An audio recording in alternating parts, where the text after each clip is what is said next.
And we're back. Welcome to No Direction, the Pathfinder news reviews and... I got thrown off because I'm using Firefox instead of Chrome, and I didn't mute Twitch, and I heard an echo of Param. Give me a second. Monster. Oh, no. Slash screen's coming back. 5 seconds of silence. And we're back. Welcome to episode 199 of the No Direction podcast, the No Direction Network's Pathfinder news reviews and interviews podcast. I'm Ryan Costello. And I'm Jefferson J. Thacker, also known as Param. And there's just one Param, let me tell you. Not a pair of them. Oh no! I'm starting to run into other halflings named Param in online games I try to play. Really? Yes. Homage Params? I assume so. I do want to point out we have a guest joining us. Now, if you follow us on social media, and you should, go to Facebook and look for No Direction. That's our most prominent point of social media contact. We'll give the rest of them at the end of the show. But you probably saw that we announced that we were going to have a banter episode, that we were going to talk about the tangible tools you can use for your tabletop. Yeah, really cool stuff. We are still going to be talking about that, but because Paizo surprised us with the Kingmaker 10th anniversary crowdfunding campaign being launched yesterday, we had an opportunity to talk to Jason Nelson of Legendary Games. Hello, Jason. Hey, everybody, how you doing?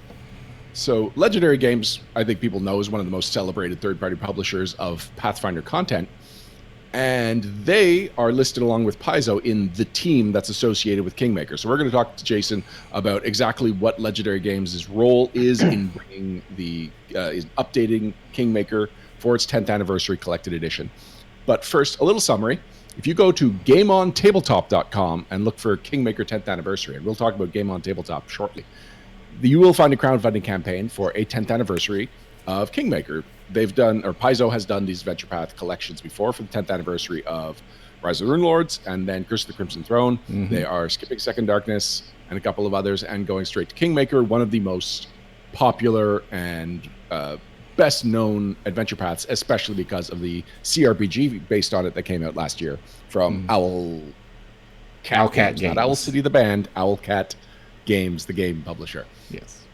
Yeah, so and in addition Kingmaker... to the normal treatment of the anniversary editions, this crowdfunding campaign offers them a lot of opportunities to do some really cool things, like bringing in elements from the CRPG, and surprisingly, adapting it to both first edition of Pathfinder and 5th edition of Dungeons and Dragons. So to talk about at least Legendary Games' role in all of that, which is, there's so much intriguing here, so I'm really looking forward to this conversation. Jason, where does Legendary Games come into this? Well, it started off 10 years ago when, as just freelancers, we were working on the Kingmaker Adventure Path the first time around. And by we, the Legendary Games team wrote 5 of the 6 adventures in the Kingmaker Adventure Path. Everybody except for Rob McCrary, who wrote the Stolen Land, Rivers Run Red. He wrote that one. But Tim Hitchcock wrote Stolen Lands. Greg Vaughn wrote the Barnhold Vanishing. Neil Spicer, Blood for Blood. I wrote War of the River Kings. And Richard Pett was the Sound of the Thousand Screams. So obviously, we kind of were invested in and loved this project way back from the get-go. And as Legendary Games grew and evolved, we started off as our kind of keystone products were making products that you could use with your official Adventure Paths, called them Adventure Path plugins. So certainly you could use them with those specific Adventure Paths, or you could just use them in any campaign with a similar theme. We started off with stuff for Carrion Crown or any horror adventures you wanted to make. But I think the second or third product line we launched was stuff for Kingmaker, or the Forest Kingdom Adventure Path. Thank you. I was going to say, since when do you boldly state the names? Well, interview, it was stuff that you could use with that kingdom building adventure path, or in any campaign which featured wilderness exploration, the Fae and the Fae worlds, dealing with building your own kingdom up from the ground against savage bandit enemies and so on and so forth, which eventually came to like I think a dozen or so products, and which we later kickstarted into a big, beautiful, wonderful book, the Forest Kingdom Campaign Compendium. We made this for both 5th edition and for Pathfinder, Because obviously when 5e came out, we started making products for that. We've got over 100 5e products in our catalog, from adventures to accessories and so on.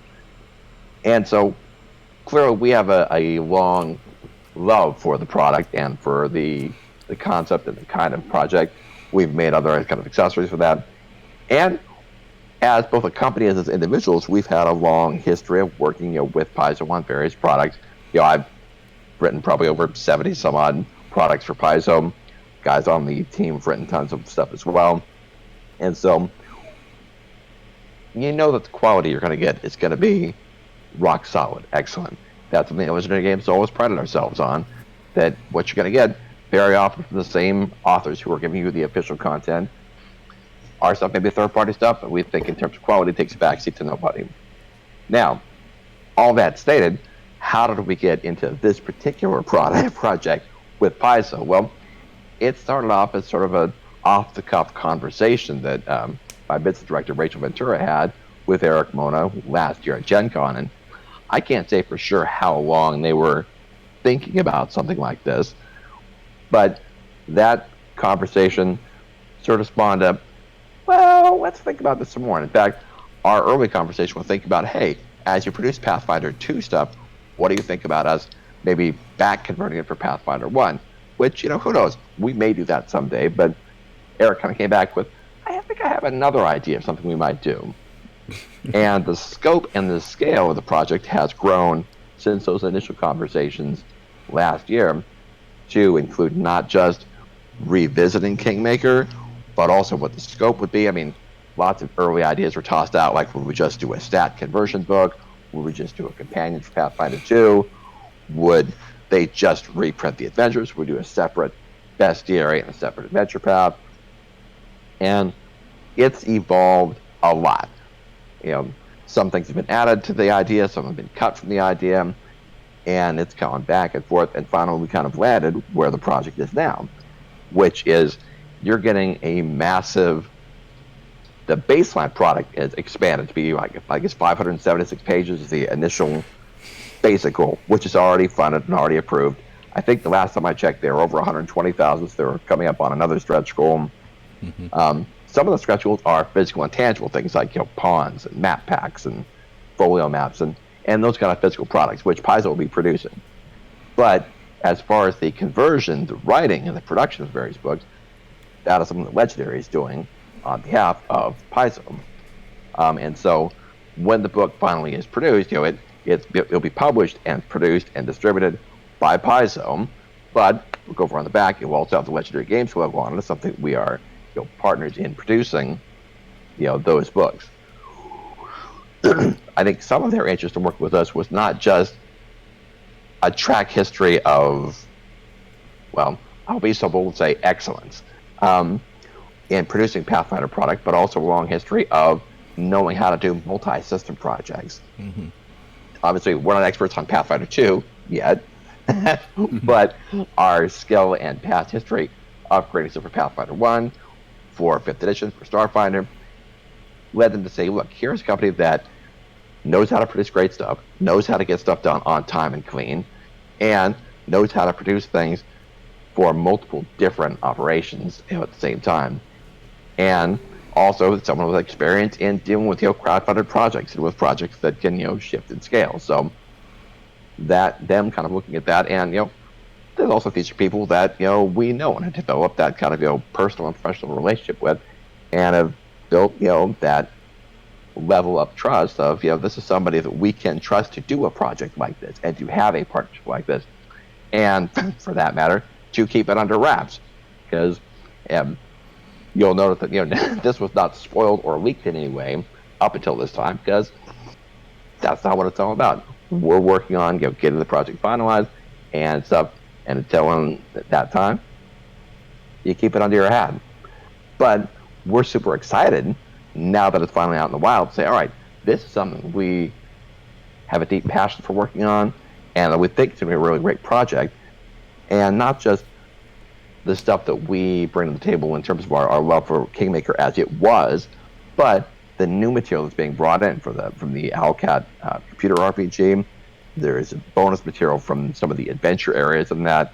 some of the plot lines and stuff, some of the companions that you meet in the video game, we're adapting them into the companion guide, and then also providing the multi-system support in terms of the what we're calling a bestiary, but it's not just monsters; it's also its key NPCs, and it's the exact details of what will be in those books is still, under review, and we're kind of, shifting and massaging exactly how it will all take shape. So I can't give you precise details on what will be contained in those books, other than monsters, the key NPCs, and really the key rules you'll need to have in hand to be able to run this campaign with, 5e or with Pathfinder 1 with updated NPCs. If you remember back, the first Kingmaker, when it came out, it was coming out after the core rulebook and Bestiary 1. Mm-hmm. While it was in production was when Bestiary 2 was coming out. The APG had not come out. In fact, some of the monsters and encounters that actually I had written in War of the River Kings ended up getting replaced with some of the new monsters from Bestiary 2, because they were trying to figure out, we got to kind of cross-pollinate things as we're pushing them forward. And as a publisher now, I totally understand the business logic for that. But this is very early in Pathfinder's evolution, and so a lot of what you saw back then, it's like nowadays in the modern iteration of Pathfinder as it exists now, say, why wasn't this character a swashbuckler? Why wouldn't this character be better as a witch? Wouldn't this monster fit better as some monsters exist now that nobody had thought of back in the day? So exactly how much of that will end up being changed is all still yet to be seen. We're still in the very early stages of getting the project nailed down, and this is a project that is coming to customers out in late 2020. We'll be finishing our turnovers to Paizo probably around February of 2020. So this obviously is not a huge book, it's a huge set of books. And so there's a lot of water between here and there that we got to cross. And so things will shift and evolve in the creation of any product, and this is no different. So we'll be working with some of the people at Paizo on a kind of an interface basis. Mark Moreland is probably the lore guru, and will certainly be with us on as to help answer any questions about style, history, context, and that sort of thing. We'll have some of the Paizo people working with us just to answer any kind of rules questions or things that come up in terms of, all right, here we're evolving the new elements of Pathfinder 2 rules, like the kingdom building rules are going to be involved in this. So I'll be working with the design team at the Paizo, kind of hammer out how much do we want to keep the same, how much do we want to change in the Pathfinder 2 version of the kingdom building and mass combat rules. So the exact scope and scale of what it all works out to be is still yet to be seen. But we've got a roadmap for the things that we want to do. We haven't detailed every single stop along the way, but we'll get there. Now, let's focus on the kingdom building, because it is going to be basically the first subsystem for second edition, a game that is not published yet. Mm-hmm. And how much, you look at how separate kingdom building was from first edition's core mechanics, Mm-hmm. and how do you determine what of that needs to be updated and how and what fits which edition's philosophies? Well, that's a great question, and one of the reasons it's great is because there's a lot that just in what we have done. So Legendary Games, we produced probably about 300 pages of additional material for the kingdom building and mass combat rules. Things that I personally or some of the other authors said, wouldn't it be great if, and then wrote a whole other supplement of here's maybe a different way to do this. Here's a way to organize your military units. Here's a different way to work on different kinds of edicts or trade, or how you conduct a battle. Here's dealing with multi-system engagements. Here's dealing with aerial combat, naval combat. How you integrate these systems together. So there's on the one hand just expanding what there was before, but since it's a new edition, this also is an opportunity to, if we want to, either start an entirely new system dealing with the same game issues and the same core story goals, but with a different set of mechanics. And again, I haven't had those sit downs yet with whomever on the design team will be kind of detailed, whether it's Jason or Logan or Steven or Mark. But I'll be probably going over to the office to powwow with them a couple times to kind of see, all right, which direction do we want to go with this? Now, it's hard to say right now how much of a total redo versus just a revision and refinement of the existing Pathfinder 1 Kingdom rules would be. The ones we created for 5e are more building on what was already established. So again, it's similar because it's a new rule system, but it's taking the core concepts and the core mechanics of the Pathfinder 1 Kingdom building and mass combat, and then all the add-ons we did from there, and translating that into a way that makes sense for 5e. So that might be the direction we go for Pathfinder 2, or we may go with a more simplified system. It's, Pathfinder 1 and all of 3rd edition D&D has all been based and rooted in a very simple yet incredibly complex concept, which said a rule for everything and everything for a rule. And in 1st edition and 2nd edition, we always used to think, wouldn't it be great if everybody used the same rules? It wasn't monster damage or hit points weren't arbitrary and separate and different. Everybody used the same core mechanics. Well, 3rd edition answered that question, and that system has persisted for 20 years and continued to grow. And the people who love it not in spite of, but because of the fiddly bits of the system. Now, I should say a lot of the people who love it for that reason. Some people love it in spite of that, but some people love it because of that. So I can say with some certainty that we're not going to just be going entirely to a, flip a coin and that decides who wins the battle, kind of a basic level mechanic. But if looking at the way the Pathfinder 2 system works and the way that downtime rules are integrated with the core mechanics, there may be an opportunity to do some different things which integrate more smoothly into the kingdom building so that it's not an entirely separate sub-game, and so that it integrates more naturally with the flow of what characters do from day to day. One thing that I think actually is a strength of kingdom building's concept is that it helps provide for the passage of time in a campaign. It helps make you feel like you're living and breathing. When I ran Kingmaker for my players, the campaign spanned in-game, 8, 9, 10 years. Kicking them from first level up to, whatever level we were when we stopped, 15, 16, 17, something like that. Sometimes you feel like in a typical Pathfinder campaign, your characters go from, first level to, 15th level over the course of a couple weeks. And, wow, how does this happen like that? And so, just personally, I feel like the campaign feels more natural, more real, when there is some sense of time passing, of things happening, of things growing and going and changing. And so I think that, for me personally, that would be a design goal to help encourage and foster that idea of let things happen at a certain measured pace.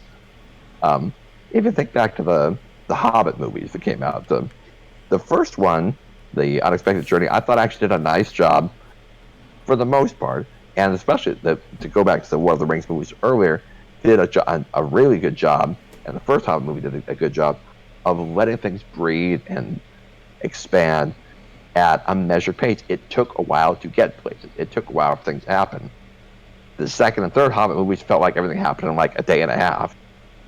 And to me, that sort of cheapened the sense of adventure and thrill. And so I don't want to create a system here that is going to sort of ramrod people through to where they feel like they're rushing. I want them to feel like they can really set down roots and grow and expand and let their characters mature and blossom into something new and different. I think that's the strength of both the sandbox campaign and the idea of kingdom building and rules and management in general. It lets the natural evolution of how your character exists within the world grow. And I think that is the design goal we'll be looking for, is to make sure that we maintain that essence and, if anything, increase that connection so that you feel like it's not just, okay, it's the end of the month, let's make our kingdom rules and move on, but to make it feel more like it's something that you're doing on an ongoing basis. Some of that's play style. Some of that's something that only GM can deal with. So if you're, to use the old system, if you roll a random kingdom event and it's, assassination or something, does that just sort of happen at the end of the month because it's the end of the month? Or do you maybe roll out, a year's worth of events and then sketch together a little storyline for, okay, what's going on? Why is it that you've got an assassin today and then vandals and squatters next month? How do the things relate? So some of that is going to be in the form of, I think, play style advice, because it requires a little bit of a different mindset of GMing than you might get if you're just running adventures, especially if you're just running something like PFS scenarios, which are often disconnected from others. So it just requires a little bit of different headspace for everyone to get into and get on board with, hey, this is a different kind of campaign. It's going to grow and it's going to flow. And everybody, let's be down for that. And like, all right, you get that buy-in at the beginning. I think you have a much more satisfying Kingmaker experience because you're expecting to be what it is and not expecting to be something that it's not. Now, I want you to clarify something, because there's 5e content. There is content that's coming out, but I think the reaction to the 5e content for Kingmaker was people excited about Kingmaker for 5e, and then kind of confused that it seems like it's just a bestiary. But from what you were just saying, if I understood right, you are looking at how to do kingdom building for 5e. So exactly where does the 5e content fit into the Kingmaker Anniversary Edition? I sort of conflated two things there. Legendary Games has produced some, best-selling supplements for kingdom building for 5e already. We redid the base version in a book called Kingdoms, which you can get. It's an Electrum bestseller or maybe gold bestseller on Drive Through RPG, and then made 5e versions of our supplementary products. So that Ultimate Rulership, Ultimate Battle, Ultimate War, Ultimate Factions, Ultimate Relationships, Ultimate Commander is coming out probably end of this month or next month. So that's something we've already done on our own. So Paizo is not producing kingdom building rules for 5e. That's something that Legendary Games has done, and we'll continue to expand and grow that. Now, Paizo, through us, is going to be creating kingdom building rules for Pathfinder 2. So those are two separate branches off of the same conceptual tree of kingdom building. Does that clarify? That does clarify. Right. Yeah. Now, like you said, 5 of the authors for the original Kingmaker are members of Legendary Game, the 6th one being a member of Paizo staff. Yes. Does that mean that when you're working on the Anniversary Edition, everyone's going to get the section they already worked on, or is it going to be more collaborative across all 6 parts? It'll be mostly collaborative because, look, 10 years, a lot of life has changed and moved on. So not everybody has the time and the headspace to work on something they worked on 10 years ago. I've already talked to Neil Spicer, and he's down for the cause. He'll be joining on. But Greg is deep in working on developing his own adventure path for Legendary Games, Aegis of Empires, which we're already producing. He's got 3 of the 6 adventures already finished. He's developing the 4th one now. So I'm guessing he probably will not have time to turn around and get involved in this because he's working on that other big project for us, which I'm all for. Keep your nose to the grindstone and get that thing together. That's something we'll be releasing the first couple of adventures over the summer for Pathfinder 1, Pathfinder 2, and 5th edition. And we'll probably eventually be doing a crowdfunding program for that, I think, in the fall.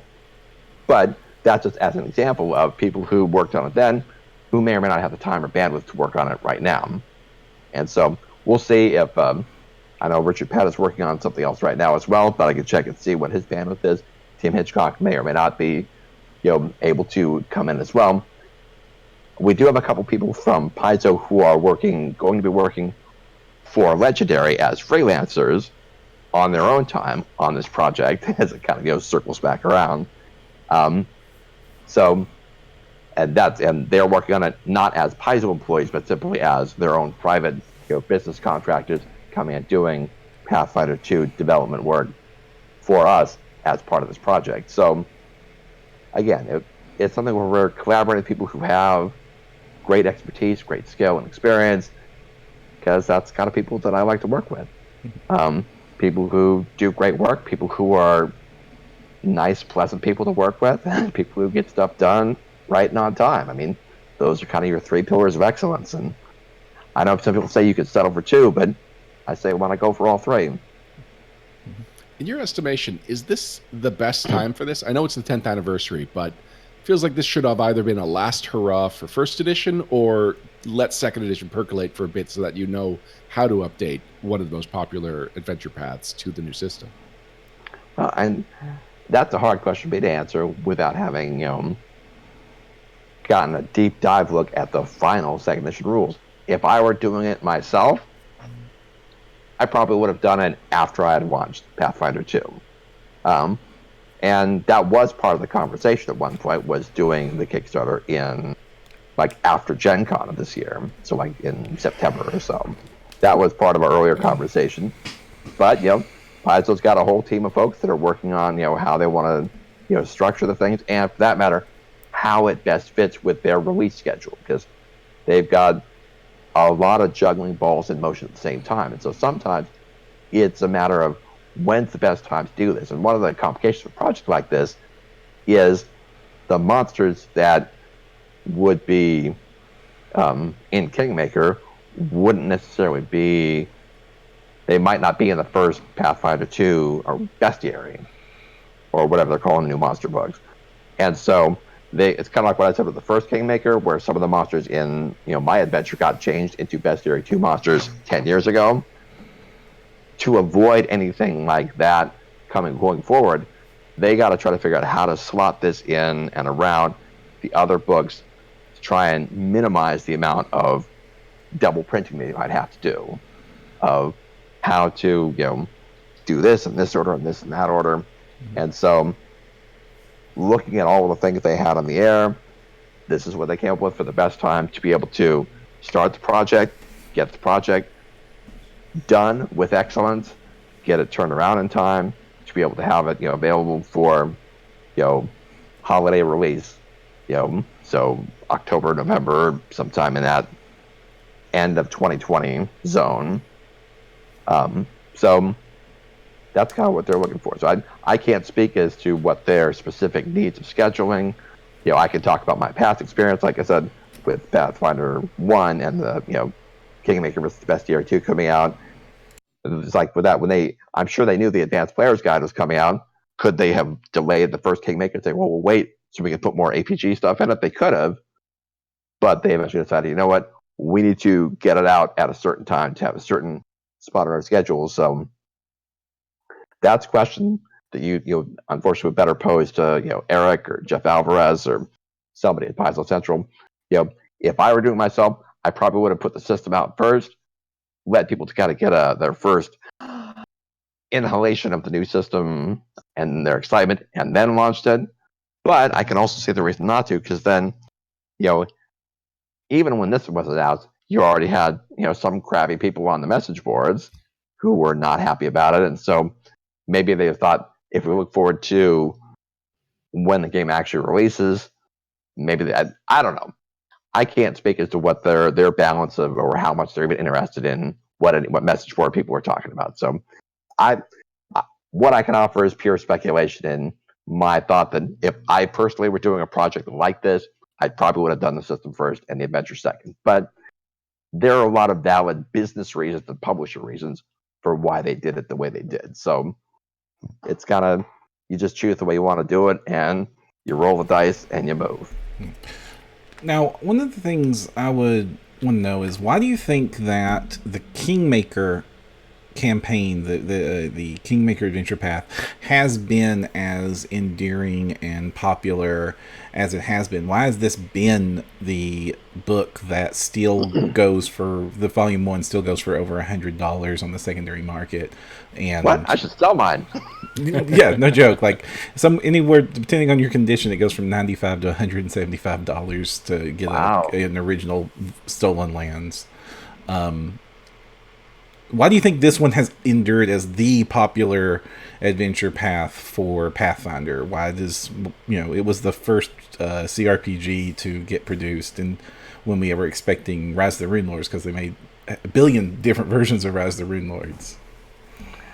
There's a couple of reasons for it, and one is that it's kind of funny, because if you remember, when they used to write the editorial columns at the beginnings of the AP, somebody asked a question. I think it may have been back in Legacy of Fire. It's like, why is this adventure path, feels kind of railroady. We got to go this one specific path, and one of the editors wrote something about, well, it's an adventure path, not an adventure of lots of paths.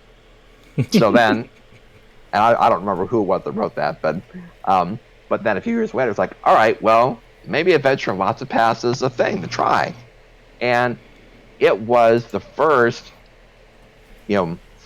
big third edition adventure path that really leaned into that idea of it being, let me say, of it feeling like an open-ended adventure path. If you go back to some of the like big second edition box sets, like Night Below or something like that, a lot of those are more like, here's your little campaign in a box, and in theory, yeah, there's goblins in the swamp and there's a green dragon in the forest, and you're a first level character, and you can go wherever you want. The goblins are still there, and the dragon is still there. And if you're a first level character and you go in the green dragon forest, you're going to get eaten. That was more the design mentality of first edition and second edition. Stuff's out there, the world is dangerous, try not to get eaten. Third edition philosophy is more focused on narrative flow. And so, excuse me, the story of the adventure guides you more naturally into certain places, where even if you know, well, there might be bad things out there, but you're not necessarily going to run into it. Go back to the Kingmaker deaths thread on the Paizo message boards. How many parties were killed by random encounters with will-o-wisps and shambling mounds at first level? Lots of them. Darn you, spider swarms! All of that kind of stuff. And so, part of the appeal of Kingmaker is that it is charmingly retro, both in theme, forests, wilderness, fairies, castles, the whole idea of becoming, a lord or a lady, focusing, building a keep and getting your retainers. That's a very first edition kind of mindset, and something that people, I think, had missed for a long time. That idea of really planting a flag in something outside of the dungeon. I didn't just kick in the door, kill the orc, take his pie, and go home. There actually was a home when you got there. It wasn't just the tavern, the inn, I sleep, I go to the magic shop, I go back to the dungeon. And so, really placing in foreground in that aspect of, wait, I'm really a part of this world. I think either opened, or maybe for some people reopened, the idea of, wow, that's a different kind of a campaign. And so, it was sandboxed enough that you kind of do stuff in any order, so people felt like there's a lot of freedom. It also felt like there was some tangible accomplishment. So it wasn't just, okay, I killed a manticore and I got 1,000 gold and a +1 ring. It was, I built a temple in this town and some city walls in that town this month. Cool. Now I've got something to look forward to. And next month, I'm going to build an alchemist shop in this town. Whatever it may be. It gave you more things to do, more options, more things to accomplish. And so I think that was a large attraction. The first was the old school theming, which I think was refreshing. I think a second was that idea of becoming a feature and a fixture in the campaign world in a way that, was interesting, was fun. And I think also just having the ability to make an impact on the campaign world and then having it feel like it matters. Now, it wasn't necessarily perfect. When you get to 12th level and you still get a fetch my boots mission from some random NPC, that might be a little odd. Or we'll try and work out how to better integrate the idea of quests and exploration. These are all things that obviously we have on our list of stuff that we want to smooth out and make more interesting and meaningful throughout the course of the campaign, and to be relevant as something that is part of the campaign, but that don't just functionally repeat themselves at 15th level the way they did at 2nd level. Now, I really enjoyed the Owlcat game, and I like that it's going to be, or the updates are going to be incorporated into the Anniversary Edition. Mm-hmm. One thing I specifically liked was how the campsite rules worked. I'm curious if that's going to be incorporated, and what your experience with Owlcat and how, with the Owlcat version of Kingmaker is, and how you're going to incorporate some of the other changes they made.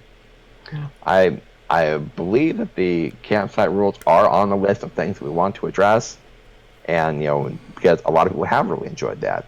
Now, I personally have not played the game. I have a download code for it.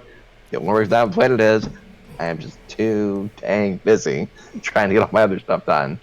And there are some computer games that I like. I was a huge fan of the whole Civilization series, and to me that was just like deep level crack. And I learned at a certain point, I played so much Civilization. When Civilization 4 came out, I didn't buy it. Civ 5 came out, I didn't buy it. At some point, I was at a library store. I bought a copy of Civ 4 for $1, and I put it in the closet. It's like, maybe I'll load it later. It stayed in my closet for a year and a half because I didn't dare actually install it on my computer. It's like, I can't. And eventually I said, you know what? I'm putting it in my Goodwill box. I just need to get it out of the house. I need to not.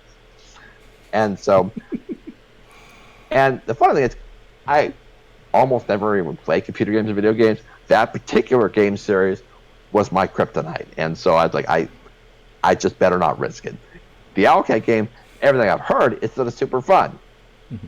I have so many things on my plate as it is, and my options for recreation are usually slotted in different areas. And so much as I would like to play it, and it seems like a cool game, I just have not gotten around to saying, you know what, this is something I want to invest, 40 hours of my life in, or however long it takes to play through the game. I don't even know. Like 80. Okay, see, even more. So now some people on the team have played it and know about it. And let this be very clear. I, Jason Nelson, am not writing the entire 576-page book or 720-page book or plus 260-page addendums. No. The Legendary Games team will be working on it. I'll be doing a fair amount of work on this, but by no means am I doing this whole thing pedal to post myself. One thing I'm curious about is the companion book. Yes. When you read it, it says it's a 32-page book that has 2 companions in it. Yes. And I thought second edition made stat blocks smaller, not 8 times bigger. Well, I'll have to leave it to Paizo to give more details on what exactly the companion book is going to entail. But it's not just going to be stat blocks. It also will include kind of working them into the campaign. So not just like, hey, here's a bunch of NPCs, but here's an NPC that you could meet and that could become a part of your world as you continue the campaign. Maybe they'll become part of your royal council. Maybe there'll be somebody who will intersect with your adventures, at certain intervals later on in your campaign. Maybe some of those, quest events, like instead of just being, in the original Kingmaker, it was kind of copied on the inside of the covers. So maybe some of those quests will be tied to certain companion characters. There's lots of different ways that it could go. As far as the details of exactly what will be in that book, that's something that Paz will probably talk more about as the project goes along. Mm-hmm. But I think, suffice to say, it'll be something that will be almost like a character guide. So each companion will be like a 16-page guide to how to make this person interesting and cool as part of the structure of the world around your character. That whole idea of you being characters in a living and breathing world, that's part of what this whole Kingmaker project and the whole what makes Kingmaker cool. And this is just one more way to amp that up. Mm-hmm. Another thing I was wondering, which is really might have been the most surprising part of this announcement, was the 5e support.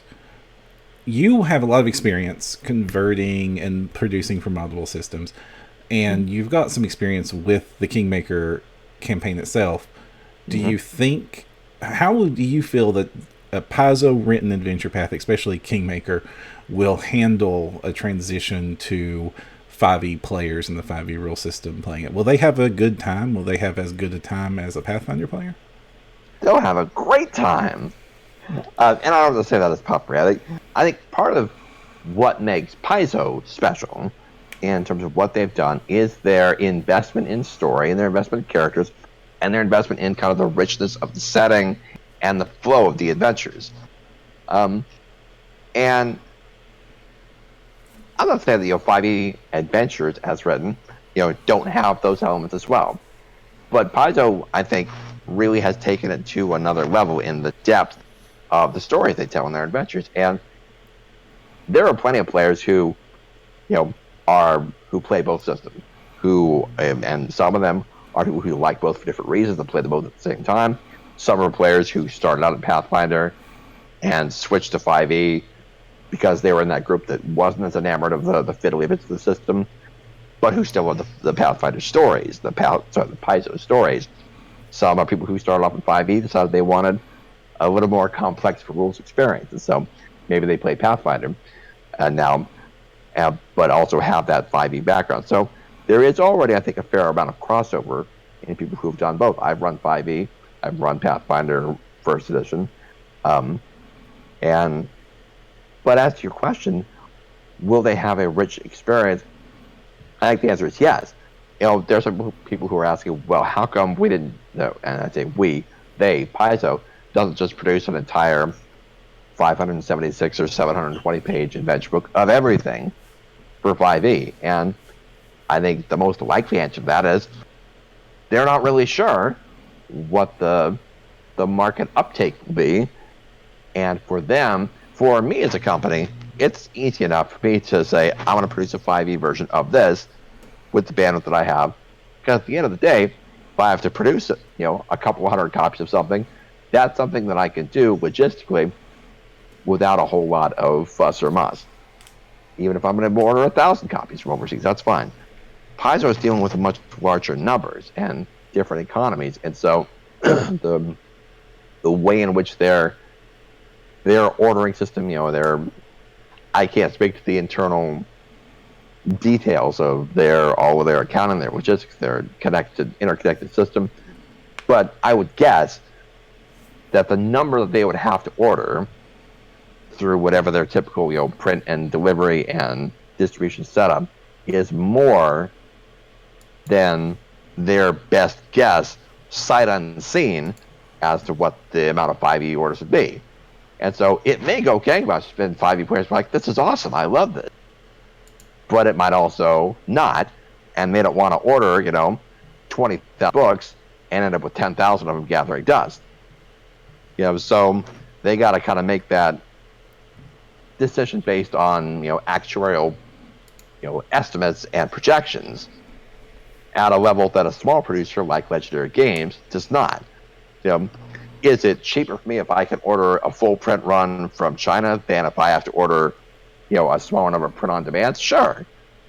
And so I can kind of balance out, the needs of what I have. So like this book here, this Fourth Kingdom Campaign Compendium, this is one that we did do a full print run of.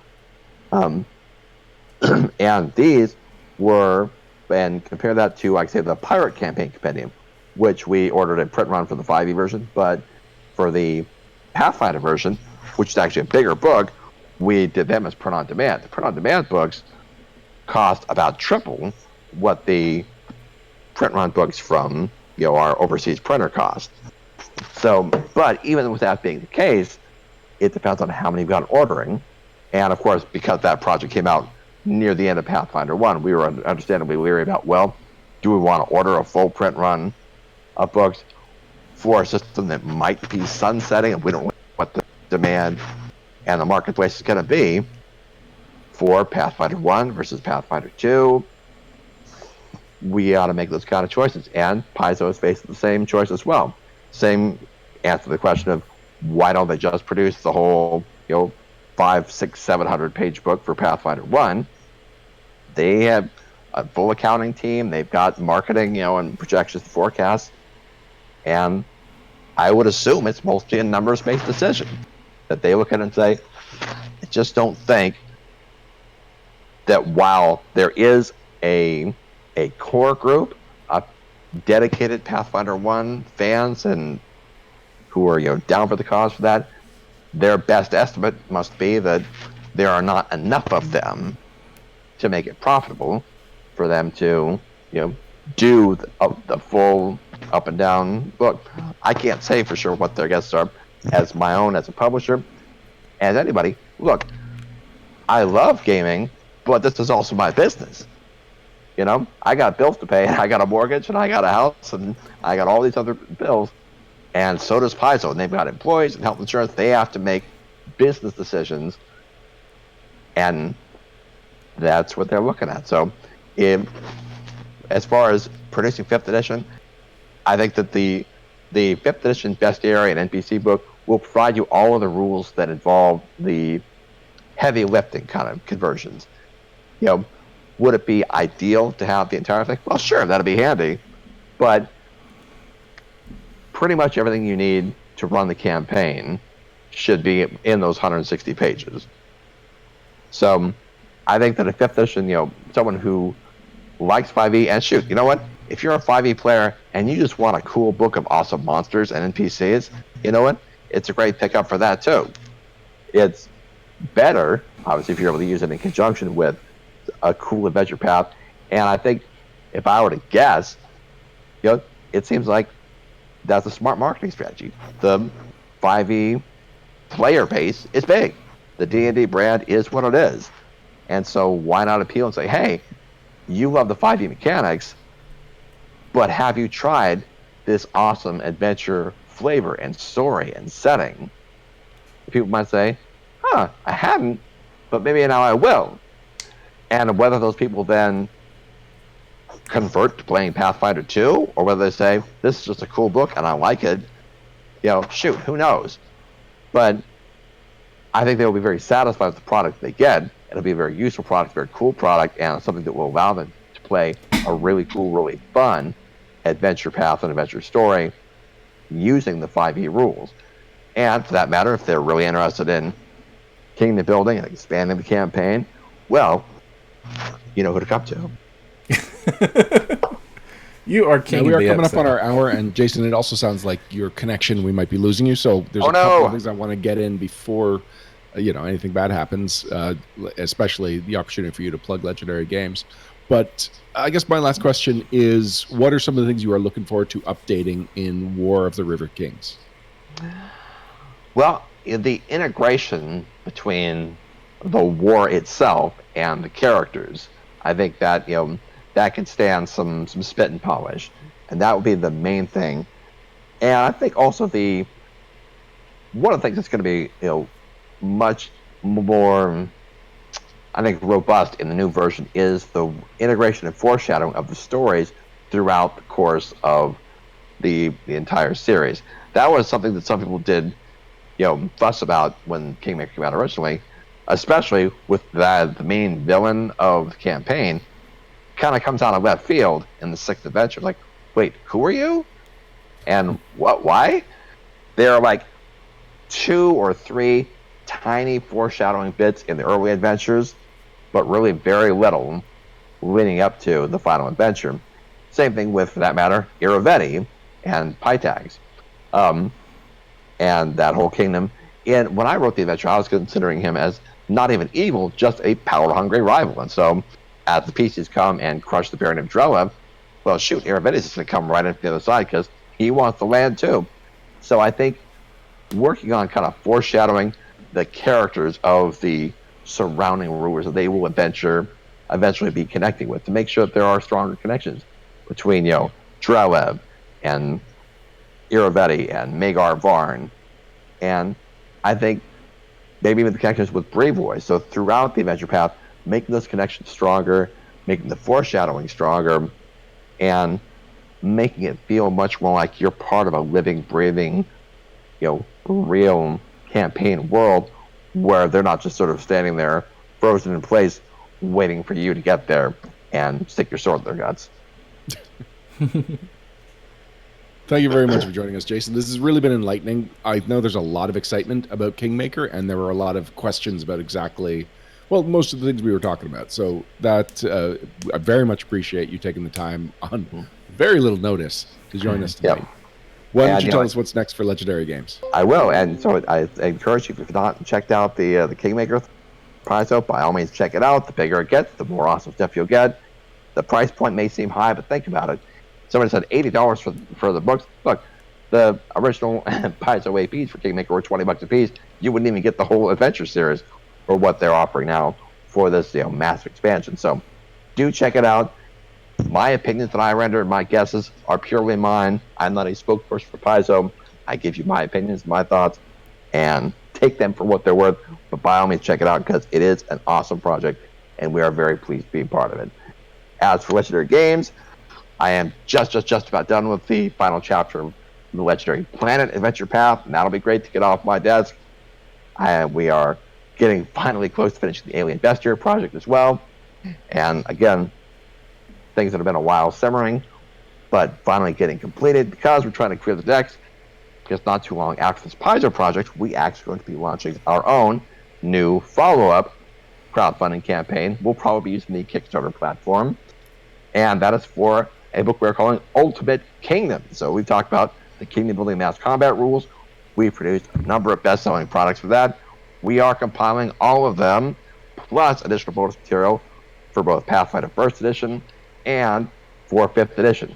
We are not doing kingdom building rules right now for Pathfinder 2 because we don't even know what those rules are yet. We haven't written them yet. So we will be producing them eventually. There's a lot of water to cross between here and there, and I don't want to start a crowdfunding project promising something I don't even know what's going to be 2 years from now. So this project is a compilation of the best-selling Ultimate Rulership, Ultimate Battle, Ultimate War, Ultimate Relationships, Ultimate Factions, Commander, a couple of those I'm probably forgetting, Ultimate Strongholds, for both Pathfinder and for 5th Edition. So that's going to be launching shortly after this Paizo Kingmaker project ends. So we hope you'll check that out. We'll be producing more information shortly. This is the official first announcement publicly anywhere about it. So congratulations, exclusive scoop, and thank you for allowing me to promote. Excellent. All right. Well, thank you once again, Jason. We'll be seeing you in a couple of weeks at PaizoCon. All right. See you there, guys. All right. Take care. Bye. And we will be right back to talk a little bit more about the news and then to banter about all those wonderful toys.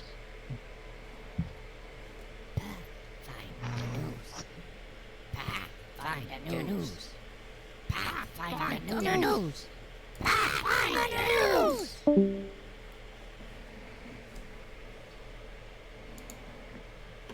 And we're back. In the Pathfinder News segment, we talk about all the latest happenings for the Pathfinder role-playing game from Paizo and third-party publishers, such as Legendary Games, like our guest Jason Nelson. Before we get to the banter, there were a couple of things that I wanted to talk about this Kingmaker crowdfunding campaign that, honestly, we didn't need to keep Jason on for. Mm-hmm. One of them being that the platform they're using is not Kickstarter. Yeah. And if you've seen it referred to as Kickstarter before, possibly even from us, yeah, you need to know that people are just kind of Kleenexing that brand, and that it's actually Game On Tabletop that is hosting this crowdfunding campaign. Can you explain Kleenexing for the audience? Oh, sure. The idea that a brand becomes so synonymous with their main product that even the generic version and the off-brand versions of that product are just called Kleenex, or are just called whatever the most popular brand in that segment is. Right. It's actually, companies are terrified about it because they want to have as big a penetration in the market as they can, but they don't want to reach the point that then becomes a dictionary word and they lose their copyright. Trademark. It's called trademark yes. generification, and you're right, they're terrified of it. And if you hear people talk about stories where so-and-so sues so-and-so to change the name of whatever, it's usually because they're worried about trademark generification. And if you hear the old spiel about if you don't defend your trademark, you might lose it, this is why. Because Xeroxing and Kleenex happened. Yeah, Lone Wolf actually went through that for a while because they had a program called Lone Wolf for the people that do Hero Lab, and they had a program called Army Builder, which was for Warhammer, and people just started calling all programs for managing your army builders, and Lone Wolf had to be like, please stop using our trademark for all things in this same category, all things that do the same thing as our system, because we don't want to lose the right to be calling only our products. So Game On, doing a little research, Game On is a company from Lyon, France, and it was created by the team behind Black Book Editions, which is France's premier RPG publisher and promoter, and they are the ones who localize Pathfinder to France, and they might also be associated with the other localizations across Europe, and into different languages. Because looking through the different projects that are currently running on Game On, you will see there are several Paizo affiliated projects. Like there's a Starfinder in German, and there's Pathfinder in a language I can't identify at a glance. Yeah. And because Ulysses Spiel, so is that also in German? Oh yeah, that would be in German. That would be Return of the Rune Lords, I guess. Rückkehr der Runeherrscher. I do not speak German. I don't speak it either, but at least I could spot a couple of words I know. And also, we've talked about them on the show before when several years ago when we talked about the really cool slipcases that were available for the adventure paths. The Black Book is the ones that made those that were very cool, and I very much wish we could get over here in stateside. And that's a topic I'd like to revisit in the near future. So it's cool that this is a tabletop dedicated crowdfunding platform, and that Paizo is giving them their first high-profile campaign, at least outside of Europe. And it seems to be doing well for them. They've raised 244% of their ask. They've got 121,000.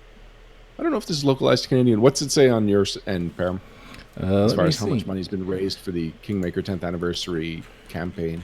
Currently, let me refresh the page just so I know it is ready. It is 123,614, so $123,614, which is strangely close, but not identical to mine, which is 121,853. Refresh the page. I just did. Maybe I don't know. Ha! Maybe something's been cached. Still, in any case, that would not be a direct conversion to Canadian, though. That's too close. No, definitely not.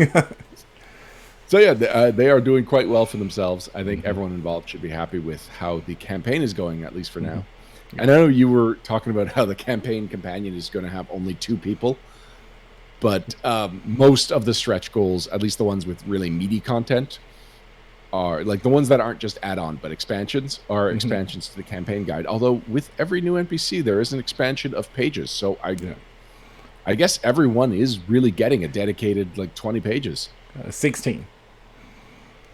Yeah, all right. Thank you for doing the math better than I did. And I'm cool with that. I have a suspicion of what those pages are going to be. I really hope it is. If you played the Kingmaker game, because they're based off of the Baldur's Gate style of games, to the point to where the interface of Kingmaker is almost completely carbon copied down to the shape of the selection cursors, which are non-standard of the original Infinity Engine games.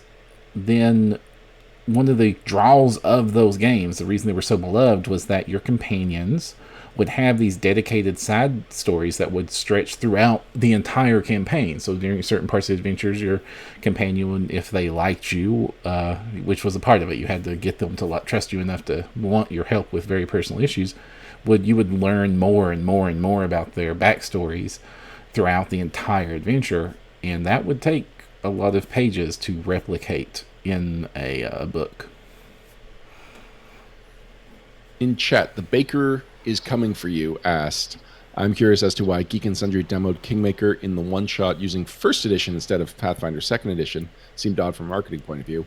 From what Jason said, it didn't sound like there was enough second edition content of the Kingmaker Anniversary Edition written yet for them to have demoed that.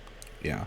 And if my guess is that second edition only recently headed to the printers in any sort of final format, and it sounded like the team was making rather big changes all the way up until the deadline.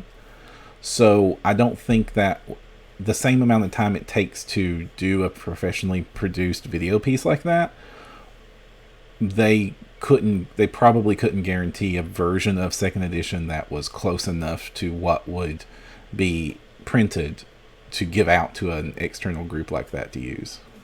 Yeah, so their options were basically either a vertical slice where they just make a chunk of the adventure close enough to what a second edition version of Kingmaker looked like that they could run for whatever, it's a half-hour video or so. Yeah, and they would so be it- scrutinized as an official piece of 2E. Like, that's what happens every time Oblivion Oath comes out.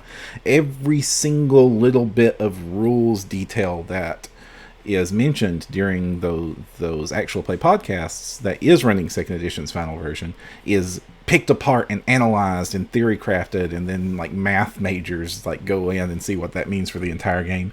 So if they were working on something that was wrong, that could get the rumor mill started on a whole different aspect of what second edition was going to be, and it would turn out that wouldn't even been true. Yeah, you don't want to Mr. Sunday Movies style like super analysis of the little footage we have to put seeds of ideas in people's heads that are just wrong. So they used first edition, which is the material that they've got. It's popular. If you have no idea what Kingmaker is like, it gives you an idea of what Kingmaker is like. Indeed.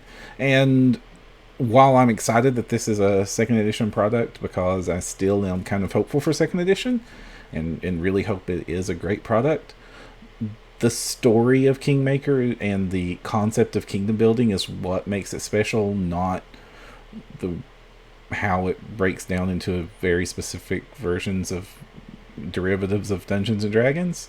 And to the point that they're producing this for 3 separate versions of the game at the same time means that they probably believe the same thing, that the story and pitch is what the sell is going to be here, not how it interacts with specific rule systems of the game.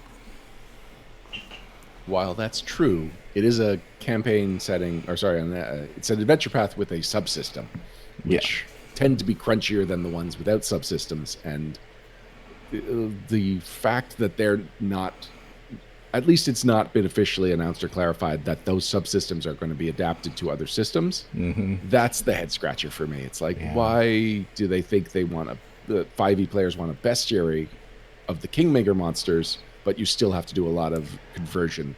I really, really hope that the basics of that subsystem get converted to at least just like, if we say DC this, that means DC this in this system and DC this in that system. That would be the minimum required to make it work. And then you can just use it as is, because there's enough. And now those systems are still so close to each other. 5th edition PF1 and PF2, as far as like the skill checks, basic concept of skill checks and how that relates to what the kingdom building subsystem is. All we would need to know is this, how to scale the DCs. No, because from sorry, not to say it Feel wrong, free to correct but me. according to Discord, the big thing that you'd have to worry about is how magic items are handled in 5th edition, which is that they are rare. Yes. And treasure in general is a completely different system. And if you run Kingmaker as a 5e game using Pathfinder magic items, you're just going to run roughshod over all the monsters. Oh, absolutely. And also, PF2 and PF1 are like, PF2, at least what we've seen of it, makes magic items a bit more rare than PF1. Not But all the way to PF2 is 5e. getting fully adapted. Yeah, 5e yeah. is not. Yeah, okay. Yeah, true enough. Yeah, PF2 doesn't need to worry because it's going to be the default book. And since it seems like the only way you can get the 5e bestiary is as an add-on, and the lowest level is $50, which gets you a PDF of the adventure path, it's not like you can just buy the 5e bestiary as a 5e fan and get a taste for Kingmaker. No, you're getting Kingmaker the adventure path to get the bestiary, even though from the looks of it, you're not getting a 5e Kingmaker campaign. Yeah. Now, the counter argument to that is that is true if you're backing this as a Kickstarter, but they mention things that will be not Kickstarter, a crowdfunding campaign.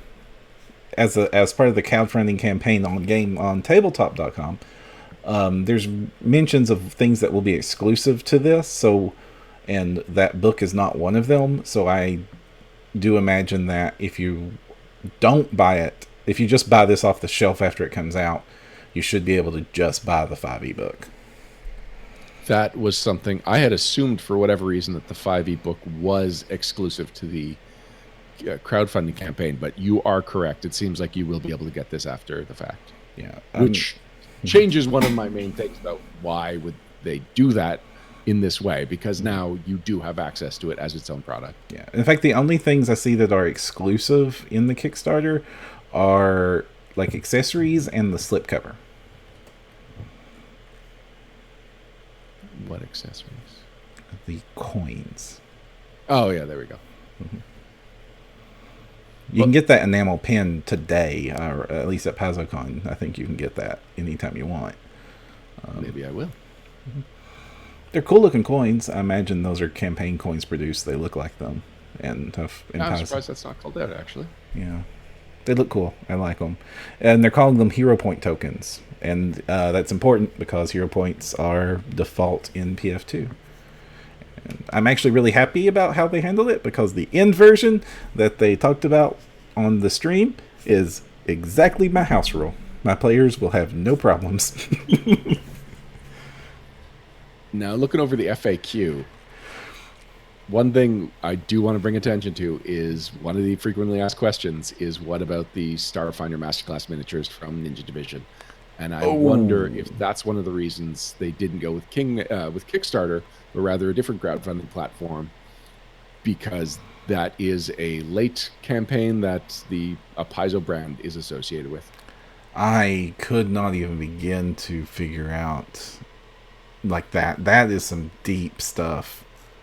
I couldn't figure. I couldn't draw a conclusion one way or the other there without just being rampant speculation. But man, there's a lot of hate on that Kickstarter page. Yeah, and we've covered it in a couple of episodes. You've covered it on Beyond, so hell, we covered it last episode of Beyond. Last episode, okay. Yeah, because it came up again because last episode's when we talked about the WizKids miniatures, and of course you can't talk about Starfinder miniatures without mentioning Ninja Division. Now, it does specifically answer the question, why are you using Game on Tabletop? Paizo has been partners with the team behind Game on Tabletop for years. We've watched the development of this gamer-focused crowdfunding platform for some time. We've seen other campaigns migrate over to Game on Tabletop to manage the back end of the campaign as well. Oh, that's interesting. I didn't realize Game On also had a back end. Well, obviously it has some kind of back end, but if it has like backer kit integrated into it, then that is valuable to people running campaigns. Anyway, and it just made sense for us to leverage the same platform for us to launch for both launch and the back end. And also rampant speculation. There is an advantage of being a really big fish in a new small pond. Like Paizo isn't quite big enough that they can dominate Kickstarter's front page, but you can bet they probably dominate Game on Tabletop's attention right now. Any other thoughts on the Kingmaker 10th anniversary crowdfunding campaign? Only that, man, I thought I was going to have a complete collection of first edition a lot easier than I'm going to. They just slipped one last challenge. I know, with multiple covers! Oh, no. You're going to try and get covers, aren't you? I usually don't, and I might not get the special edition covers, because I've noticed a problem when I buy those special edition covers is then those books get enshrined on my shelf and I'm afraid to touch them. Well, Pam, we are over an hour into this episode, but I think it is about time we talk about the topic we said we were going to talk about the whole episode. Tangible tabletop tools. Tangible tabletop tools. Indeed. Now, we're going to have a couple of different chunks to this conversation. I want to talk first about the ones we actually have personal experience with. Yes. And there are a few. I've got a couple on my list. You have a much longer list, just at a glance. I like toys. Believe it or not, I like toys too. Actually, you've also got a few things that I had taken for granted, like the combat pad, and maybe that's the only one. Well, the reason I mentioned the combat pad is because I wanted to mention different ways of tracking initiative, and that's one of the more common ways. So just quickly to define what we mean by a tangible tabletop tool, we are talking about anything that can help you run the game, or even just help you as a player if that's something that there's fewer tools that are player focused, but they exist, and you might have some fancy way of using some tool that was generally seen as a game master tool, but it's non-digital. It's something that you physically have that affects your physical tabletop. Yeah. This is the stuff that fills up the back of your car during a convention run. Well, no, if it's ideally made, it's something that you just slip in with the rest of your stuff, and it takes up almost no space. Tiny toys. No, but I actually have quite a bit of tiny toys on my list, but many of them have taken up a lot of space in the back of my trunk too. All right, we, from what I see in the personal experience section, only have one crossover. So how about we start there? Okay, what's our crossover? The Game Mastery spell templates. Oh yeah, I've got one. You can see it on my board behind me. I love those things. I've used them for years. The Steel Squire ones. They were really expensive when they came out, and I resisted so long. I even got like some metal coat hangers and some pliers and a blowtorch, and made my own versions of them. I've heard the pliers and a coat hanger. You went above and beyond to busting out a blowtorch. Well, of course you bust out a blowtorch. How else are you going to get the metal of to be course. pliable?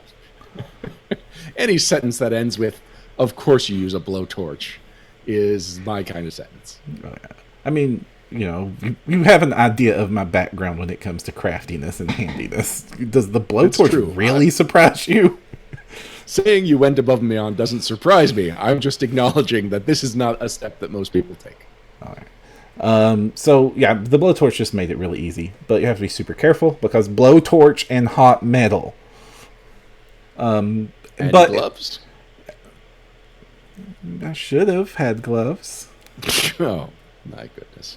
Go on. But in the end, like I made like the 20-foot spell template range, and I made the 30-foot circle, and the all the ones you would use for the D&D miniatures battle game. I made all of those sets, and then I realized this is taking me like 2 solid days to build one of these because it is actually very meticulous and very annoying to do that by hand.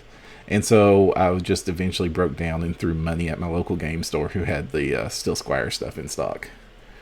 It's also worth noting it's really hard to get Steel Squire right now. Not all of them are still available. Oh, really? They're all available right now on the Paizo site? Well, Black, I'm blue, and corrected. red. I'm pretty sure I have them in silver. I have the red set. Why'd you go with the red set? It was the one my game store had. Makes sense. But just to take a step back, in case anyone doesn't know what we're talking about, these are wire templates for spell effects or for area of effects. Yeah. You've got a 10-foot and a 20-foot radius, and then a 30-foot straight and diagonal cone template. And it's generally easy to just kind of hover them above the table, look from the top down to see exactly what's covered up, and you can just make small adjustments. It saves so much time if it's a very particular fireball placement that you're looking for, or whatever spell you're looking for as an area of effect. Just instead of just having to ballpark it, you can eyeball it just as quickly, and you don't take up a super long turn doing that. I use them as GM. I let my players use them. They take up almost no room in my bag, so it's something that I'm more than happy to have in my collection. And even though it was, I don't remember how much it was when I bought it, but I've definitely gotten my money's worth out of that. Yeah, I've got a coat rack. It's kind of covered in coats right now behind me. That coat rack was originally meant to be the Steel Squire rack. That's just where I hang them right within reach, so we can just grab the one we need off the wall and use it. There are other options besides Steel Squire, especially because Steel Squire is on the expensive side. Is kind of old, and I'm glad they're all available now, but they go out of availability fairly frequently on Paizo's site. I know that I've seen people complain on the forums and stuff that it's difficult to get a hold of them. There is, of course, Arknight Games, who we've talked about with their really cool 2D miniatures and 2D terrain things. They also do really nice spell template sheets, and they even theme them by they're the clear plastic. They're not wire round, so you can't quite lay them on top of your miniatures, but the benefit you get is they texture them with the actual spell effects. So you have a fireball cone and a cone of cold cone and a web. And they're much cheaper to go that route. And in chat, the Arcania, I want to shout out to the Arcania. There are different companies online, including the Arcania's company, that will 3D print templates for you, much cheaper than the Steel Squire ones. They'll be like actual square plastic. And the reason I want to shout out to Arcania is they actually sent me a set of templates to check out a few months ago. and actually I like them better than Steel Squires. Really? They're Wow. really lightweight. They're solid. They have sharper corners than the Steel Squire stuff does, so it lays down on the table better. And I really prefer using them to the ones that the Arcania sent me to the Steel Squire. In fact, I only used the Steel Squire for the larger templates that weren't in the set that was sent to me. Is the Arcania's version, is it just the perimeter like the Steel Squire? Or, okay, wow, really? And it's 3D printed. Yeah, it's really cool. And I don't believe they're very expensive on their website either. So, and I know there are other options out there as well, but that's one that, well, shout out to, because thanks for the templates, the Arcania. Yeah, Luis just posted a link to the website, which is arcaniasworkshop.com, and I am signing up to their newsletter. They also do really cool, like the Arcania does, like they have licenses to print a lot of like bigger 3D file companies, including the company I used to work for, Fat Dragon Games. So they will actually, they're one of the companies you can get, say, I like this terrain, I would like to have copies of it, but I don't have a printer, or for me, I have a printer, I do not have the time to print those out. And companies like the Arcania can do that printing for you for a fee and then just ship them to you. They've got licenses with the companies to do that. To resist just spending a lot of time looking at this website. Look at the tavern. The tavern's amazing, and it's cheap. What, the RPG tiles? RPG Tiles Tavern that they make, that they print. It's amazing. I don't see. I'm gonna have to look it up later. Oh man, I don't see it right now. They do great. Sorry, but they're fantastic. Like I said, ArcNet Games produces them, and there's been another solution that has come up from a couple of different crowdfunding campaigns. Yes, this is actually kind of what inspired this conversation. Neither of us have the, have first-hand experience with this because it's being crowdfunded. I have touched the Alea Tools version at Gen Con. Oh, okay. Mm-hmm. Well, let me start by talking about the Lumicast version, and then you can compare it to the one that you have personal experience with. Mm-hmm. So Lumicast Area of Effects is a crowdfunding campaign currently on Kickstarter, and it's very similar. It is a Area of Effects template that, in this case, is a flashlight. It's a special flashlight that you can just modify based on the area of effect you're trying to calculate. Hold it up about, I believe it says about a foot off the table, and it lights up in a square grid, not just the perimeter, every space that would be affected by this template. I believe it's funded by now. Oh, yeah. No, it's only halfway to its goal. Oh, really? Interesting. Yeah. I thought that would have funded instantly. One of the challenges is I believe it has an $80 buy-in for the base one. No, $65 US. So maybe it was $80 Canadian. So it is expensive for something that, like we just said, you could 3D print an alternative, but it's, for the more expensive version, it's pretty cool. Yeah, the reason I like this is that even as much as I like the physical templates, first they're physical and big, and you have to store them, and this is a light that is small and will fit into a backpack a lot easier than these things will.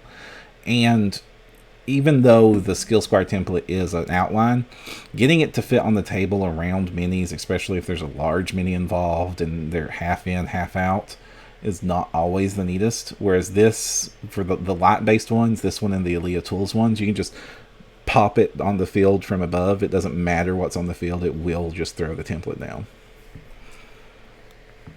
And I should mention that this is by C&C Woodsmith.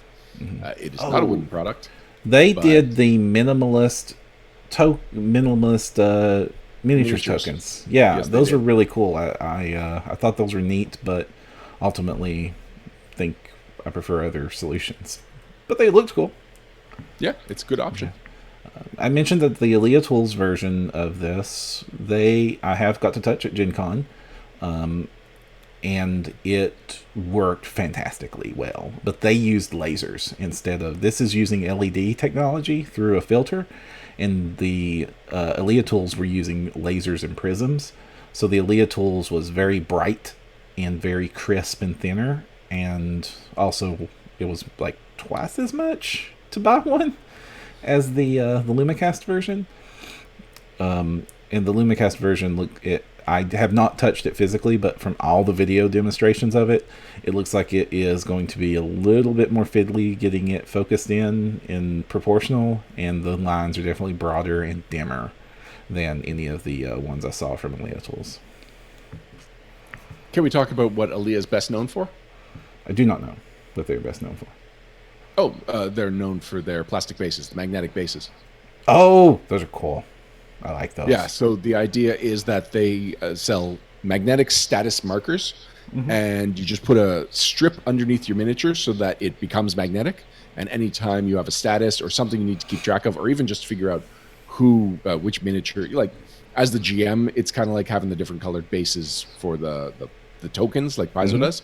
Just keeping track of your similarly miniature represented NPCs. You can just use the magnetic marker, slap it on the bottom of your miniature, and then from now on, that guy is orange or red or green or a whole variety of colors. Yeah, I have almost bought a set of those at Gen Con every single time I go to Gen Con. So my friend Taya had the ultimate set, which comes in a case, and she opened it up, and it just has a spectrum of colors, a whole bunch of each ones. The most popular ones, you get 10 of each, and then the more specific ones, you get 5 of each. And I think it costs here we go, it's on the website. It costs over $100. But boy, was that a nice presentation. That really tempted me. It's impressive. You can usually get it for a discount if you were at the convention. They usually have a sale going on. You can get that for like $75, but it's still on the pricey side. But it really is impressive. The other options I see often for that same thing are pop bottle caps. Luis in our Discord channel said that that's one of the ways he does it, is just these little rings on pop bottles, pull those off, shave off the little spiky bits, and then just drape them over top of your miniatures. They come in dozens of colors and are free as long as you have a caffeine addiction. Which I don't. Like, when he was talking about how many he has and how easy it is to come by these, I was like, really? Well, he's American. People drink. I know. This is a breakfast drink. No, it's not. And I hope you're saying that you have that with breakfast and not for breakfast. What? Well, like, I'll have a breakfast milkshake, but it'll contain food. Oh, not just whatever Mountain Dew is made of. Caffeine and sugar. Yeah. You know, more chemical than food. Other options for that, there are different base options for doing that. One of my favorite ways to do this is going to the school supply section for elementary school teachers and getting those little sticker sheets with the colored stars. And then instead of using, because I don't expect to reuse the tokens, but it's $1 for 200 of the darn thing, so I don't need to. I peel them off, put them on my thumb, twist it and pull it off my thumb to dull the stickiness so that I don't leave a residue behind on the mini, and just slap it right on the mini. You're poisoned. Green star. And it fits nicely on the miniature. It's clear. It doesn't fall off in the middle of combat. I usually put them on the base. Okay. And it won't fall off. It's sticky. It'll hang on a lot better than pop bottle ring will, actually. I don't like the pop bottle ring method because eventually all you see is a table full of pop bottle rings. The pop bottle ring became famous during 4th edition days, and 4th edition days just loved conditions. Everything had conditions, so it really was just like 5 or 6 rings on some enemies and characters. So when Luis was first explaining this in chat, I thought he was talking about the metal tabs on cans. No. Here is a pop bottle. You take the lid off the pop bottle, then you take this little ring that's on the pop bottle underneath the little thing that separates when you take the cap off the first time. Now I get it. Actually, I usually have to use a butter knife to pull them off, but yeah, because they're not meant to come off. That's kind of their job, is to stay attached so that the lid detaches. Now, the reason that Luis even brought it up in our Discord, which is a wonderful community, I can't say enough good things about it, is because I shared a news item about something that is on Game Crafter. So if you don't know Game Crafter, it's like print on demand for your board games. It's great for board game prototyping, and there's also they sell basically self-published board games through their online store, and they're constantly adding new tokens so that no matter what tokens or no matter what components you need for your board game, they want to be able to offer it. And they've added something that it says it's Gloomhaven, so it might even be licensed. The Gloomhaven status markers. Now Gloomhaven uses pawns, just like Pathfinder pawn sets. And these are status markers. Instead of going on the base of them like most of them do, clip onto the miniature. So if you go to GameCrafter and look up the Gloomhaven status markers, and I would love to share it in chat, but again, I am using Firefox today because Chrome wouldn't open, and I'm not logged in. And so when I tried to share a link, it told me I couldn't. But yeah, with a little bit of Googling, you can find these, and they come in a variety of shapes, which you can apply your own meaning to. There's one that's fire. There's one that's a boot. There's one that is a skull with its eyes crossed out. What would boot be? Boot is interesting. Slowed? Tripped? Yeah, that's true. Because you know what? When a pawn gets tripped, I usually will lift it up, turn it on its side, and clip it back into its base. But then it takes up a lot more space, and it becomes a lot harder to see because it's lower. Having a token that says this thing is tripped without having to actually change the vertical of the token, super useful. Yeah, and the only reason I don't like these is they are super useful if you're using pawns. I don't always use pawns. So yeah, you would have to 100% be committed to pawns to get full use out of these. But I do play Gloomhaven, and these are cheap. So these are probably going to get ordered for me anyway because I really like Gloomhaven. Yeah, for $8 according to my I don't know if it's localized to me. And you get that's going to be the common trend. If I say a price and it ends up being a different price when you look it up, assume that the website knows I'm Canadian. Right. But yeah, if I'm looking at this right, you are getting over 40 tokens. These status markers. Almost 60. 58. You're getting 58 tokens. Wow. That is a great price. That is really a great price. Honestly, they kind of look cool enough that I wouldn't even mind if I did use primarily pawns. I could just lay these next to the miniatures like tokens, because that's sort of what I do right now. Is I just use the little beads, the different colored glass beads you can get at craft stores and hobby stores, and just lay it next to the mini. Now, I do have a lot of... I have a whole thing that I want to talk about with glass beads, but I want it to be the final thing we talk about. Okay. Or at least the final thing I brought up. But similar to the technique that you're talking about of just placing things next to miniatures, the Dapper Devil. The Dapper Devil. I'm friends with the guy who runs Dapper Devil through a Board Game Bento connection, and every time I visit him at his booth, he's got all kinds of game tokens that I'm just like, what if I became a token guy? I would just buy everything here. And he's got tokens for +1 and +2 modifiers, -1, -2. So those are easy to just throw on, excuse me, to just kind of pile up so that you have something visually representing modifiers that you got going on. There's the Bard Song one. There's some of them are just squares with a word on them. Like Blinded has a picture of someone with a mask, with a bandana over their eyes with Blinded on it. Or Bless has Bless on it with a sword that has angel wings. Some of them are a little more, there's a little more personality to the shape, like the Acid Blob. But he's got, I don't know, like 200 different tokens that you can buy. And I very much would like to own all of these. And if I had any confidence that I would then start using them and they wouldn't just end up in a box on a shelf, I would seriously consider getting into them, because each token is, less than $1. Most of them about 70 cents.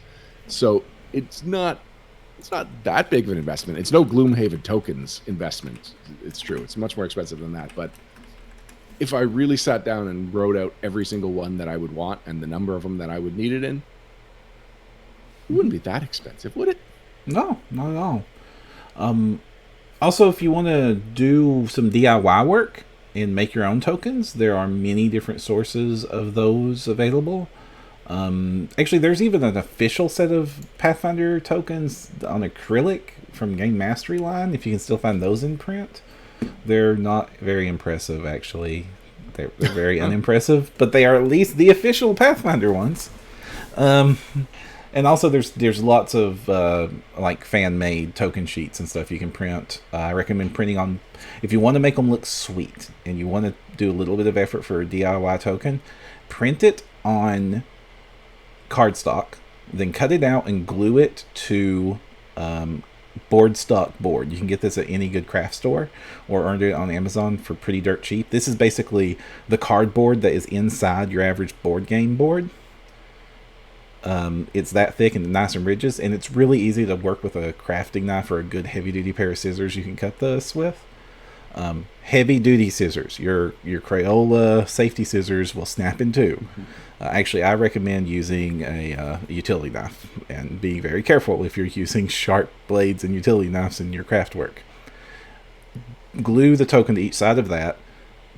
Take a black Sharpie marker, run around the edge of the board stock to blacken it, because you want your token to look good. Edging your pieces is important when you're doing card work.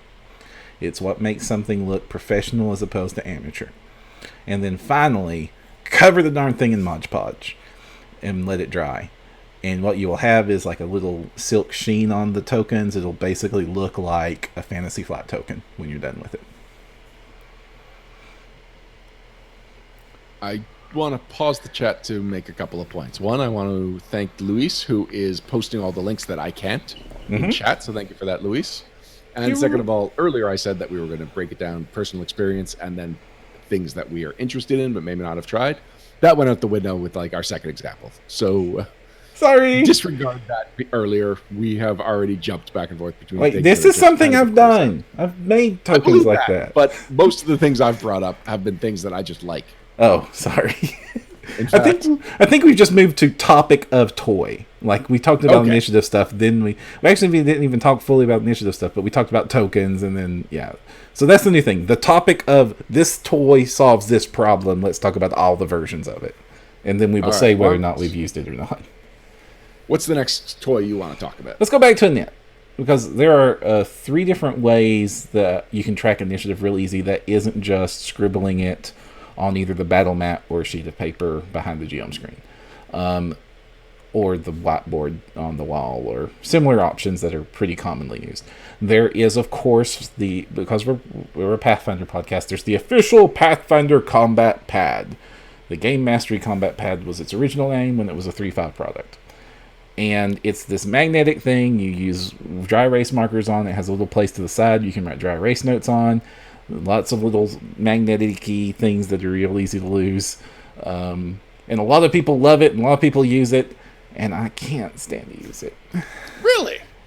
I've used it, and all my other players at Pathfinder Society, all my other GMs love this thing, and they all have like multiple copies of it over the years. They really love it, and I understand. It's a really cool product. For me, because it's dry erase or red erase, the notes get all smudged and it's all big, and just moving the little fiddly pieces, and I tend to lose the little arrow magnets, and I end up having to buy replacement magnet sets, which thankfully Paizo sells. And a lot of people love it, so I don't want to say it's a bad product. So if you like that idea, go for it. But for me, the big reasons is that I have to keep switching between whatever I'm using to take notes and the wet erase markers. And I use wet erase markers on my maps so that they don't get smudged, which means I then have to take a wet cloth to erase my notes, and messes happen. If you use dry erase markers, this is a lot easier. And also, only I see the initiative, which is okay if your group is cool with that. But I like my players to know what the initiative order is so that they're paying more attention. I find that they pay more attention to what's going on during the battle if they know the initiative order and they know when exactly their turn is up. They're usually planning for their turn. They're quicker to act if they see the initiative on the table. And there's 2 ways I like. Oh, okay. Yeah, before you move on. So what's interesting is that I know I've used this, but as you were describing the problems you have, I was like, why don't I have those problems? In fact, why can't I even remember ever actually using this thing? Because I am sure I have used it. And the reason is because I give it to a player. I assign initiative duties to one of my players, and so he has access to it. He can show it to all the other players at the table. It's one less thing for me to worry about, and I don't have to worry about all the things that you just described, which 100% would be problems that I had if I used it. Right. But it's cool looking. The notes are nice. It is a good way to keep track of a lot of things during combat, if that's how you want to do it. It's a good product, and like I said, I'm the only GM that doesn't like using it in my play group, and the rest of my players love this thing. So you might like this, listener. I'm not saying it's a bad product. It's just not the product for me, because I want my players to see the initiative, and I want it to be a little bit easier to rotate the initiatives, and I will lose those little magnets because I'm a forgetful, clumsy person. So there are two other common ways to track initiative that let you see the initiative. And one of the most common ones, if you look behind me, it's actually on my GM screen right now, is initiative tents. Initiative tents have been a very popular way. They've gained in popularity. There's a free set of initiative tents you can get on the No Direction website that I made, that any of you all can download and print off and use yourself. I recommend you do that. It's cool to try it out, and there's other options available for purchase or sale. There's even companies that's been pre-printing these and putting all the monster stats from the bestiaries on them, and that was cool. Because the advantages of Initiative Tent is it's a thing you fold over your GM screen in the order of initiative, and then you put a little arrow token on whichever one initiative is right now, and you can rearrange them real easy, and the players see the name of who's up, and I like to put little icons on them to make them more recognizable. And on the GM side, you put the common stats you need to know about that player. So that's where I keep their perception check number, their saving throws, anything that I would want to roll against them that I might not want to say. Because I kind of tip my hand when I say, hey, what's your will save bonus again? Rattle, rattle, rattle. No reason.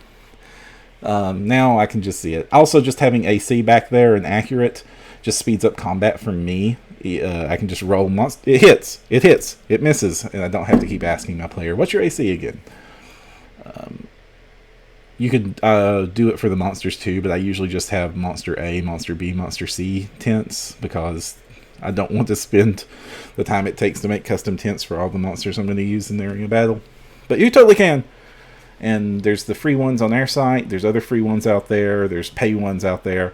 And even if you like Hero Forge, the 3D printed miniatures, they will 3D print your miniature on an initiative tent stand. So you can actually have copies of the player's miniatures painted on top of your GM screen. Yeah, I was going to bring that up if you didn't. They call them the GM screen plaque base. It's in the base options. Mm-hmm. And it just says, use this base to clip a mini to your GM screen, laptop, or book cover for display or use to track initiative order. Yeah, and those really cool Pathfinder Dogmat Games GM screens, the wood ones that look amazing, and it's one of the ones Jason Bowman uses on the Obsidian Oath streams they've been doing lately. Every one of those comes with a set of tents you can dry erase on. That are wood and fit into a slot on the top of that screen. Very cool. Mm-hmm. And the final way to do initiative that's become really popular with 5th edition, and I don't think has anything to do with 5th edition, it's just a new wave of players with new ways of thinking have come in, is the pole, the initiative stick. And this is kind of cool. I like this, and I don't know if I like it more than tents or less than tents, but I've played under several GMs that have used this. I haven't used it myself, but it really worked when we did it. And they just write the names of all the stuff onto clothes clips, or what are those called? Clothes pegs. Clothes pegs. Clothes pins? Clothes pins.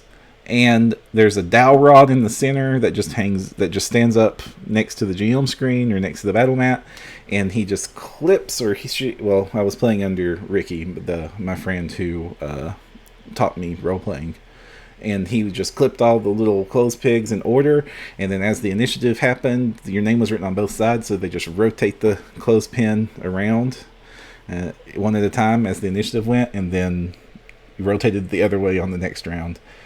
And I've even seen people use smaller clips that have been colored, like different colors, to stand for the different conditions, and they just clip those clips to the clips. It's like poison, green. I was gonna suggest that because in the picture that you've shared with me, it's just all plain wooden clips. But I know that you can go to my local dollar store and get a variety of colored ones. Yeah, and spray paint's cheap. Bad guy 1, 2, and 3. You just have the red bad guy, the blue bad guy. Yeah. So it's a really cool DIY solution. I don't know if there's a pay version of a pre-made set of this, but this would be a case where I wouldn't recommend doing that. And if you don't want to make your own dowel rod, okay?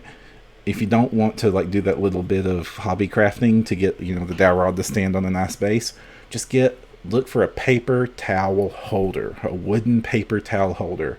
They're usually a dowel rod on a base. I might use this. This looks really cool. It's really neat. I'm thinking about giving it a shot. I don't know yet. Well, what I like about it is that on something like the initiative tracker, it's easy to accidentally bump somebody, or maybe not the initiative tracker, but there's other ways that when you're tracking initiative, it's easy to kind of skip somebody. This, because of the effort required to reset whose initiative it is, you won't accidentally do 2 people. It takes an effort, and therefore it will stay your hand. Yep.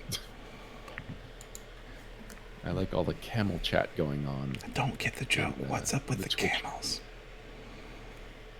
I did not hear that. Remember, we've talked about stage whispers, Barrow. Okay. I don't get it. What's the deal with the camels? I don't know. Just Justin Slutter, explain the joke. Because nothing is funnier than explaining comedy. While he does that, why don't we also bring up your next point, GM screens. GM screens! Oh gosh, GM screens.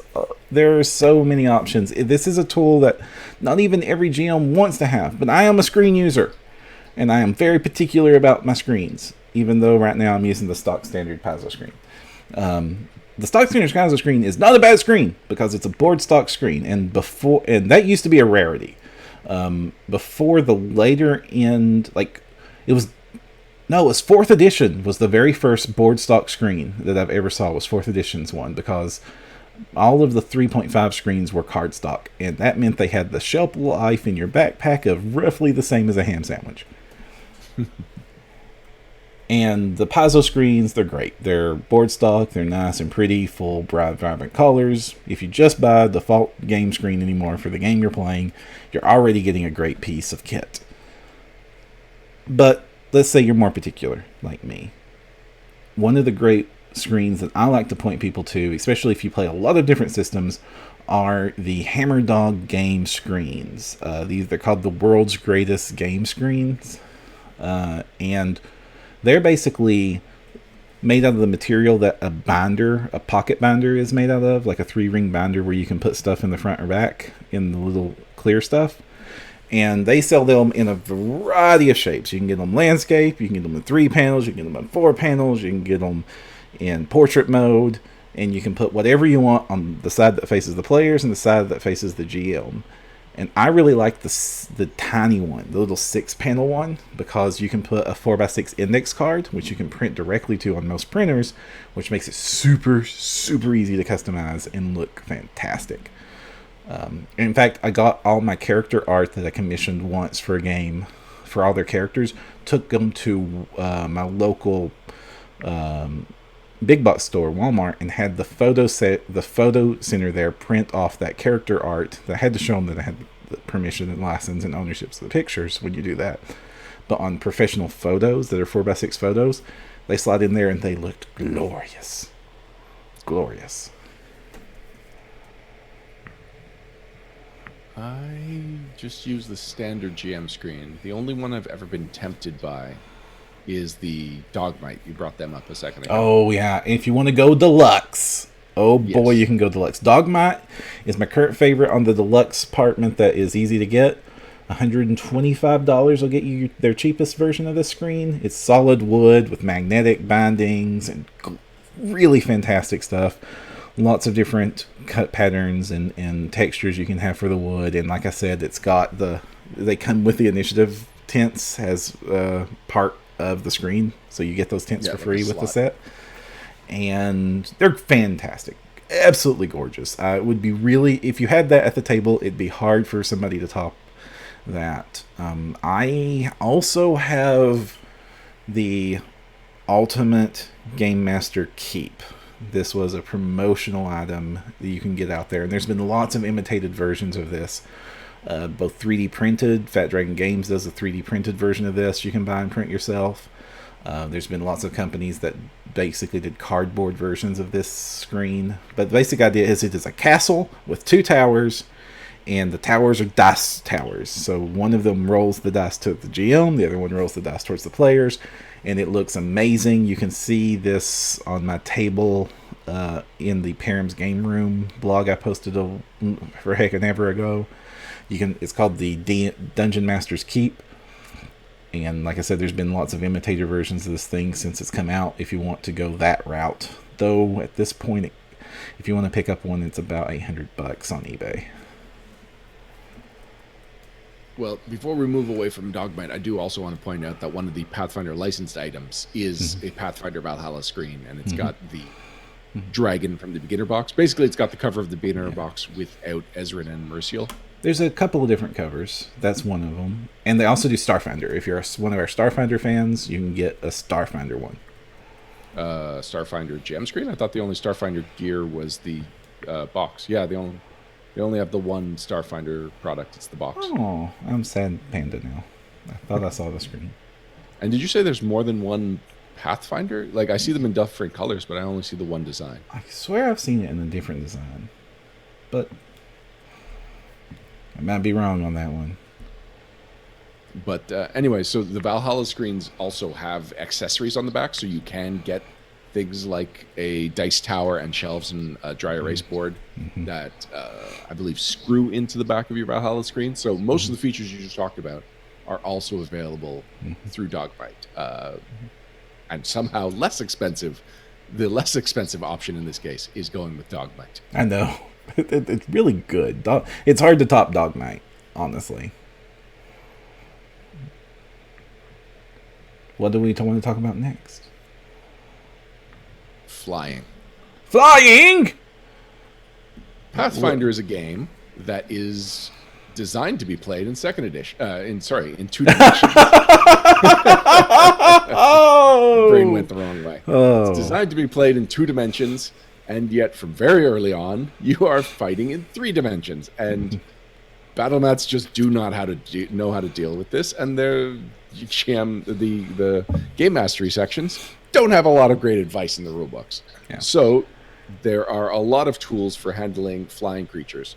The first one I ever got was Dr. Wizard's patented elevation indicator. This is a good option.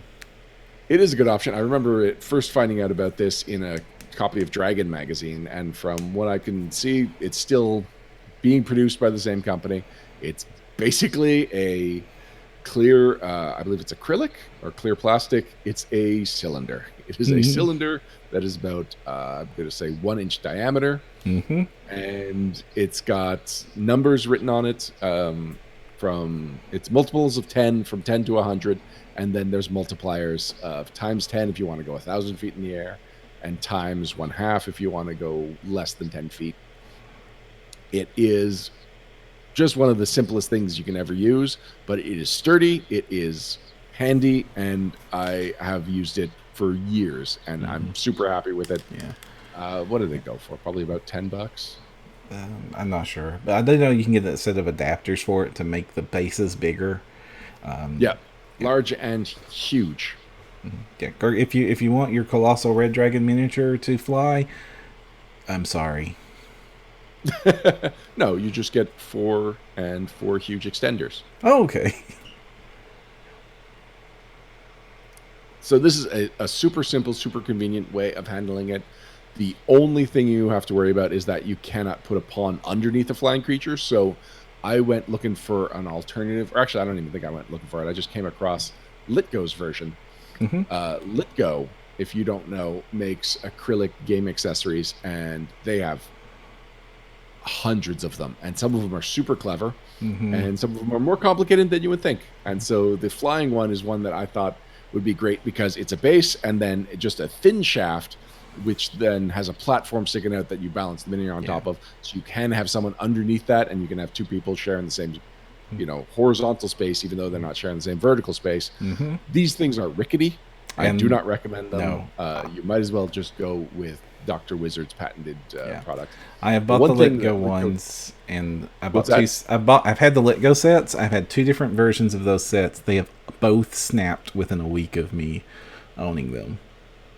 Well, and just looking at them, it's like, why is this so complicated? It doesn't feel like this tool needs to be as complex as it is. Mm-hmm. Yeah. But there are two other game accessories that they provide that I do recommend. One of them is the invisibility token. It's just a clear plastic humanoid shape. And it's really great for keeping track of exactly where someone is. Because, sure, it's great to remove the miniature off the board when they're invisible and just someone has to keep track of it. But if you just want the same effect without actually losing track of where the miniature is, this is a cheap way that it has an evocative way of handling that. Yeah. And the other thing, the one that I've never made the purchase because it's only a specific character will need this, but they have a variety of mounts. I love those. Just wonderful. They are so fun to scroll through. The default one is the horse, it's basically a flat horse with a space in the back that you can slot in a standard miniature base. And wow, since the last time I went on the website, they've added plenty more. Because I know they had the unicorn, and they had a couple of other options, but now they've got a was giant one of the chicken. first ones. They've got a flying hawk, owl, eagle, magic carpet. That's fun. Mm-hmm. Oh, broomstick. Oh man, I am probably going to end up with a lot of these at some point. They're not expensive either, so it's not like ending up with a bunch of them is going to ruin your day or your purse. Yeah, I've played a couple of Cavaliers, and yet I've never played them enough to warrant getting a base for them. Now, I've made mount tokens that weren't these. What I did is I found, if you go to your standard dollar store, or actually you need to go to a little bit better class of dollar store or the cheap section of your local toy store, and you can find plastic horses in the right scale, sometimes with saddles, which is great. And then, of course, you can also find plastic other animals of the right scale. The key is they don't have bases. And then I get the large circular bases of my favorite choice, and that changes based on when I'm circling them. And you glue the mount off center of the base, to the side of the base. And then you can just put the horse down. He's a little bit off center, and you just put the character on the base, center of the base of the mount he's on, or she's on. I was just looking up the company there's a company that makes more realistic, higher quality animals, including a lot of horses.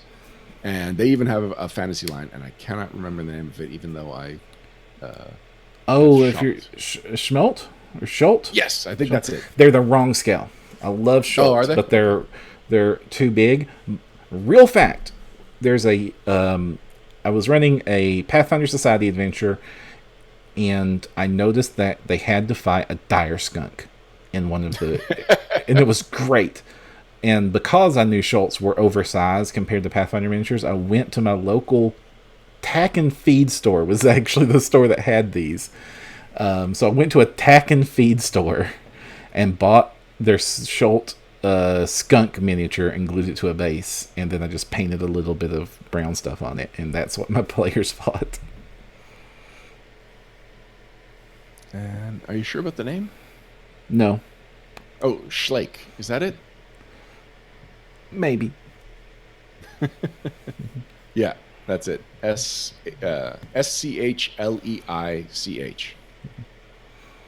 Yep, I can't pronounce that.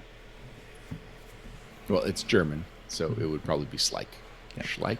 Something along those lines. But they make cool fantasy monsters, and you don't need to worry about accurate scale with those. My games, yeah. The elementals very much look like they are based on the Pathfinder bestiary art. Like if you look at the Earth Elemental, he's gray stone with emeralds sticking out of him. Like there's only one other Earth Elemental I've seen depicted like that. And another way to get good elementals that kind of look like that is Skylanders. And those are real cheap now that that game's not published anymore. All right, I gotta get away from this toy. Toys! But that's what today's episode is about. It's about cool toys to use in your game. It's true, but it's about talking about it, whereas I'm just silently scrolling through all the toys. All the cooler toys. All right, so we've got your initiatives tracked. We've got your conditions tracked. We've got horses tracked. You know what's hard to track? Hit points. If you track it on your character sheet, you eventually put a hole in it. So you've already heard. Things. Remember, I said I had a thing I wanted to save till the end. Well, this is one of the things that is a solution for. Oh, so what are you thinking for hit points? So there's actually two different solutions. One that I'm wanting to use, and one that I have used. And that is, the first is, there is a company called RPG Coasters that makes these really neat little wooden blocks with holes cut into it so that they will hold D10s. So you take a D100 and a D10 and put on top of it, and you just spin them to orient your hit points using just D10s, and it looks real cool. I bought one of those $5 each. I bought them at Gen Con, but you can order them online. I bought one of my players each of them once as my souvenir from Gen Con for them all. And they've loved them, and they keep using them today. The problem is it really only maxes out at 100 hit points. We've sort of fudged that by just putting a D4 on the heart symbol next to the hit points. Oh, that's clever. And that has worked out really well. And there's another company that I don't know the name of. Actually, I just saw that I've been looked up. In fact, this doesn't even say what its company is that makes it. But they're pocket health trackers, and by Stratagem. And I think these are meant for 5th editions because some of the conditions on it seem specific. But it's basically what you see in a lot of board games where you have the two wheels that have the numbers in the middle that it'll go from 1 to 209, and not too many characters in Pathfinder get above 200 hit points. And also it will track a status condition on the top of the card and a bonus number at the bottom of the card, from -2 to +4, if those are useful. Anyway, a 5-pack of those is only $10, so I ordered a set of those to try those out because I've been Gloomhaven, which I previously said I liked earlier, uses a similar system for tracking hit points, and I found I liked it, and I thought it would be a lot easier for my players to track it that way. Have they arrived yet? Nope. I don't know what to say about these, but they look cool.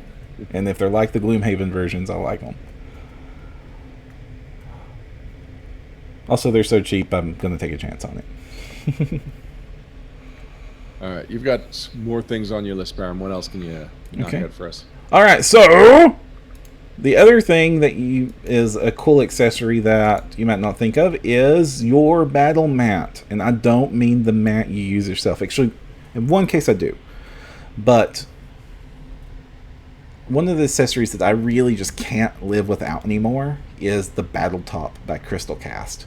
And you can do, a lot of people have homemade solutions similar to this because the Tabletop is kind of expensive and isn't the best build quality. I'll tell you that straight off.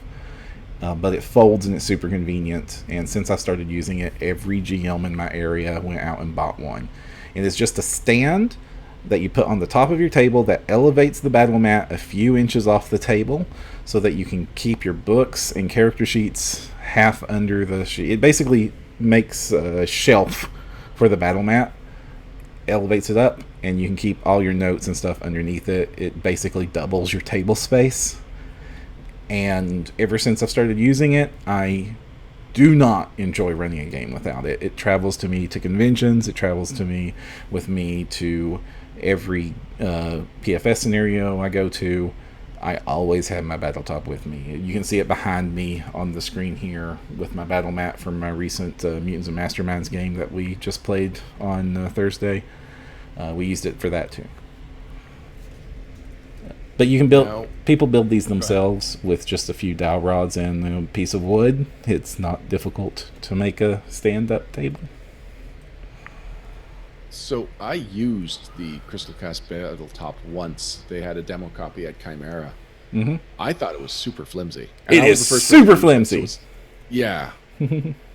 Which is why I didn't buy it. Like I was all set to, and then I used it, and I'm glad I did because it was like, this just doesn't feel right, and so that's why I ended up making up my own wooden elevated battle board to get all the things that you described, all the advantages of it. Not the portability, but other than that, that definitely changed my game table, and it was inspired by this product, which is unfortunately not a product I can recommend. No, I mean, it is expensive. It is rickety. It also will fall apart on you. But the concept is so good when it's working that I recommend a solution similar to this. Like I said, DIY this if you're not going to travel with it. Just go to your local Home Depot store, get a 24-inch by 36-inch piece of wood or something close to that, or MDF. You can go down and get the little legs that you put on the bottom of poles, or banister railings or things. Just get 4 of those. You have some wood glue, put them together. It's not hard. You don't even need power tools for that. If you want to go above and beyond, spray paint or stain it, and you've got a great piece of gaming furniture that you will use for the rest of your life.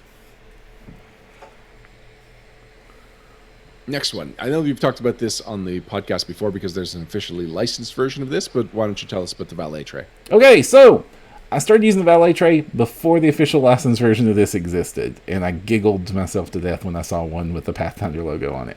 So what a valet tray is just a tray that is designed for men to keep their carryables, your watch, your keys, your wallet in, so that all that stuff that you usually carry on you is just in a convenient place. And they make snapping portable ones that fold flat out of leather. You can buy these for like $5 to $7 on any given store. The ones I really like are the Happy David leather ones that are square and they're right about the right size, and you get it for $8. And they make perfect dice trays. They fold flat and fit in your bag. You pull them out, you snap them together, roll your dice in it. Be aware that you can totally buy these without a logo on them for stupid cheap. And I recommend you do it that way unless you really, really, really value your favorite gaming brand's logo on it. And if you do, those have started to pop up all over the place. But also, what I've also seen at game stores are these exact same ones you can buy for $5 on Amazon, repackaged in a gaming bag. Nothing's changed on them except they cost $20 at your local gaming store. So watch out for that. Is it weird that I plan on getting one of the Pathfinder ones, but then using it for my pocket stuff when I go to a hotel? No, I mean, it's still a valet tray at the end of the day. Yeah. Bernard Wolf in chat says it's a merce. No, if you're picturing a merce, you're not picturing the right thing. This really is. Picture a square. Now picture a square with walls. Now picture a square that you can lay flat and store into your luggage, any pocket of it. It really is just... Imagine your bedside table had a pocket. That's what it is. Yeah, it's a tray. It's a flat piece of leather. The corners fold together to make a lip around it and snap together with buttons. It looks nice, and you basically becomes what any given dice tray would be. You've seen these everywhere. This is not a purse. This is not a bag. This is just a tray. And then, Param, there's one product here that you've got on your list that I really like the look of this. I've never seen this version of this particular product, but I might actually pick up this specific one that you've linked to Amazon for us. Why don't you tell us about the card holders you found here? Oh, which ones? I found 2 different card holders and linked. Did you? I only see the one. Oh, okay. The place card holders? Yes. Okay, so place card holders are basically meant to put... A place card is a card you do at an organized event that has the seating assignment at it, and you put little cards in it with people's names on it. But they also hold other types of cards, like condition cards and or face cards or any other game reference you want. I like to put face cards on them and put them around my screen where players can see who they're talking to. Or if a lot of people have a condition, you just throw them in one of these. It's just a piece of wire that's round. The ones I'm linking to are like $8 for 24 of these things. They're stupidly cheap, and they don't damage the cards. And so I put the condition cards in it, set it at the edge of the board. Everybody can see the condition literally standing up and staring at them. If you're using the condition cards for Pathfinder, I find it's beneficial to get 2 copies of it and put them back to back so that both sides of the card, so the players on both sides of the table can read it easily. Smart. Yep. So when, like, I've seen wedding card holders, but usually they're like the pincer claws. Oh yeah, those will ruin stuff. Yeah, they'll ruin the card, which doesn't matter for a wedding because it's just for a name that you're never going to use again.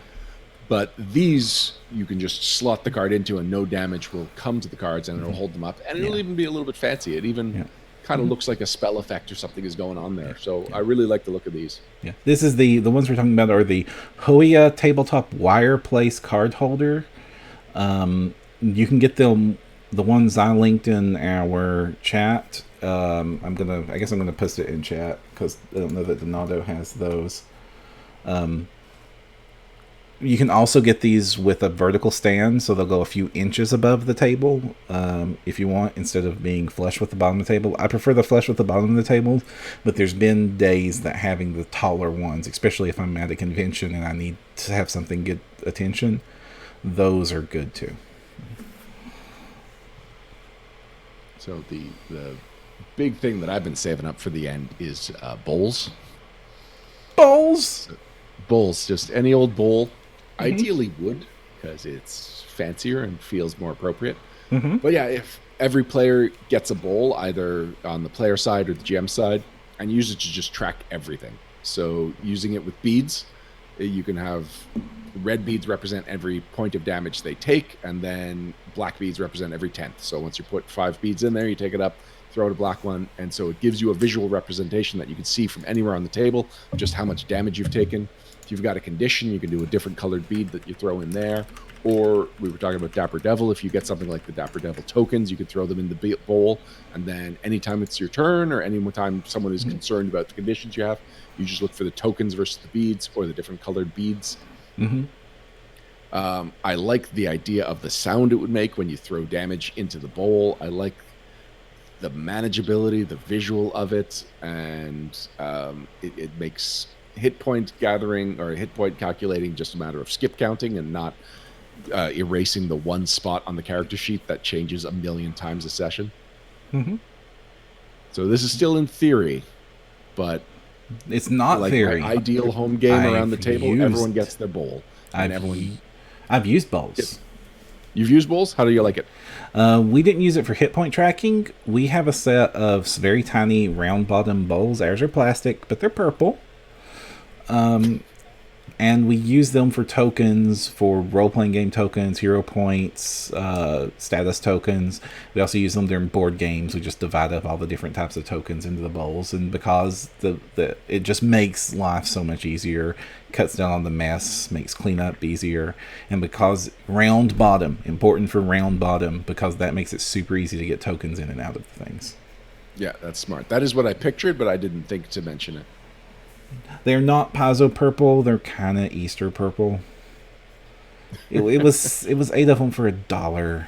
That's why I got them. How'd you find all this? Because like the thing you're describing, I've got multi sets of it, and each of them comes with, several. Like each pack that I bought is like 5 different colored ones. Oh. So I'm just surprised that you found one pack that's all the same color. I bought it at the local Everything $1 store. It was a pack of 8 purple bowls that were about 2 inches round. They're cool. Yep. There's one thing one last on the super cheap side of things that doesn't fit in any of the categories we did before, is that often if you're a player to a game, you want to transport your miniature. And there are lots of very expensive options for like wooden cases that will hold one miniature or dice or those sorts of options. You can get a jewelry box, a gift jewelry box, or a jeweler's cardboard jewelry boxes. You can buy these in packs of 20 for $2 or $3. There's, like, again, another ridiculously cheap options. It's just a little cardboard box about the size of a miniature, and it comes pre-packaged with padding because it's meant to package jewelry for sale or shipment. If you don't want to spend $50 on a wooden cool thing to hold your miniature, $1 for a bunch of these. You put it in your back pocket, take your miniature to the game. It'll keep it safe. Well, this was fun, Param. You've given me some things to think about, especially that initiative tracker. That's probably the one that I am going to implement the soonest of all the ideas we've got here. Cool. Now I'm already wanting to change up all my kit. Yeah, I might also get those card holders now that I think about it. Those are a really convenient way of doing something that I already... Oh, no, you know what? No, I've got... I think it's also Dogmite. I've got picture like a Scrabble letter holder. I've got a card holder like that from Dogmite. Something else I've used is an acrylic card plate. These are meant for stores to put like little signs that they put on things. Like it's a little acrylic stand that you can sandwich a piece of card or paper inside. And they are either straight up or at an angle. You can get them in all sorts of sizes for a couple of bucks each. Now, Luis is in chat asking, how do we transport all of these great toys? Won't they get all over the place in a bag? Now, you and I did when we got the Volunteer of the Year award a few years ago. We both were gifted a bag from Battle something. It's not Battle Bin. What was the name of the company that provided the Paizo official? They're the ones everybody gets. They're the expensive ones.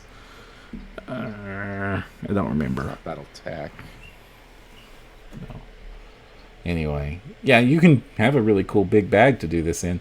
I built a game room, and okay, some of these transport easier than others. I don't bring all my big bulky toys when I'm travel gaming. Some like the card holders I don't bring because they can bend. Battle foam. Sorry, continue. But things like my initiative tents, my battle top, because it's designed to be transported, the card tokens, a thing that a lot of people don't do, the pencil cases, the little zipper pencil cases, I buy tons of those, especially like the nicer nylons or polyprene ones, and you can just throw a whole bunch of tokens and things like this in there, zip it up and shove it in your backpack.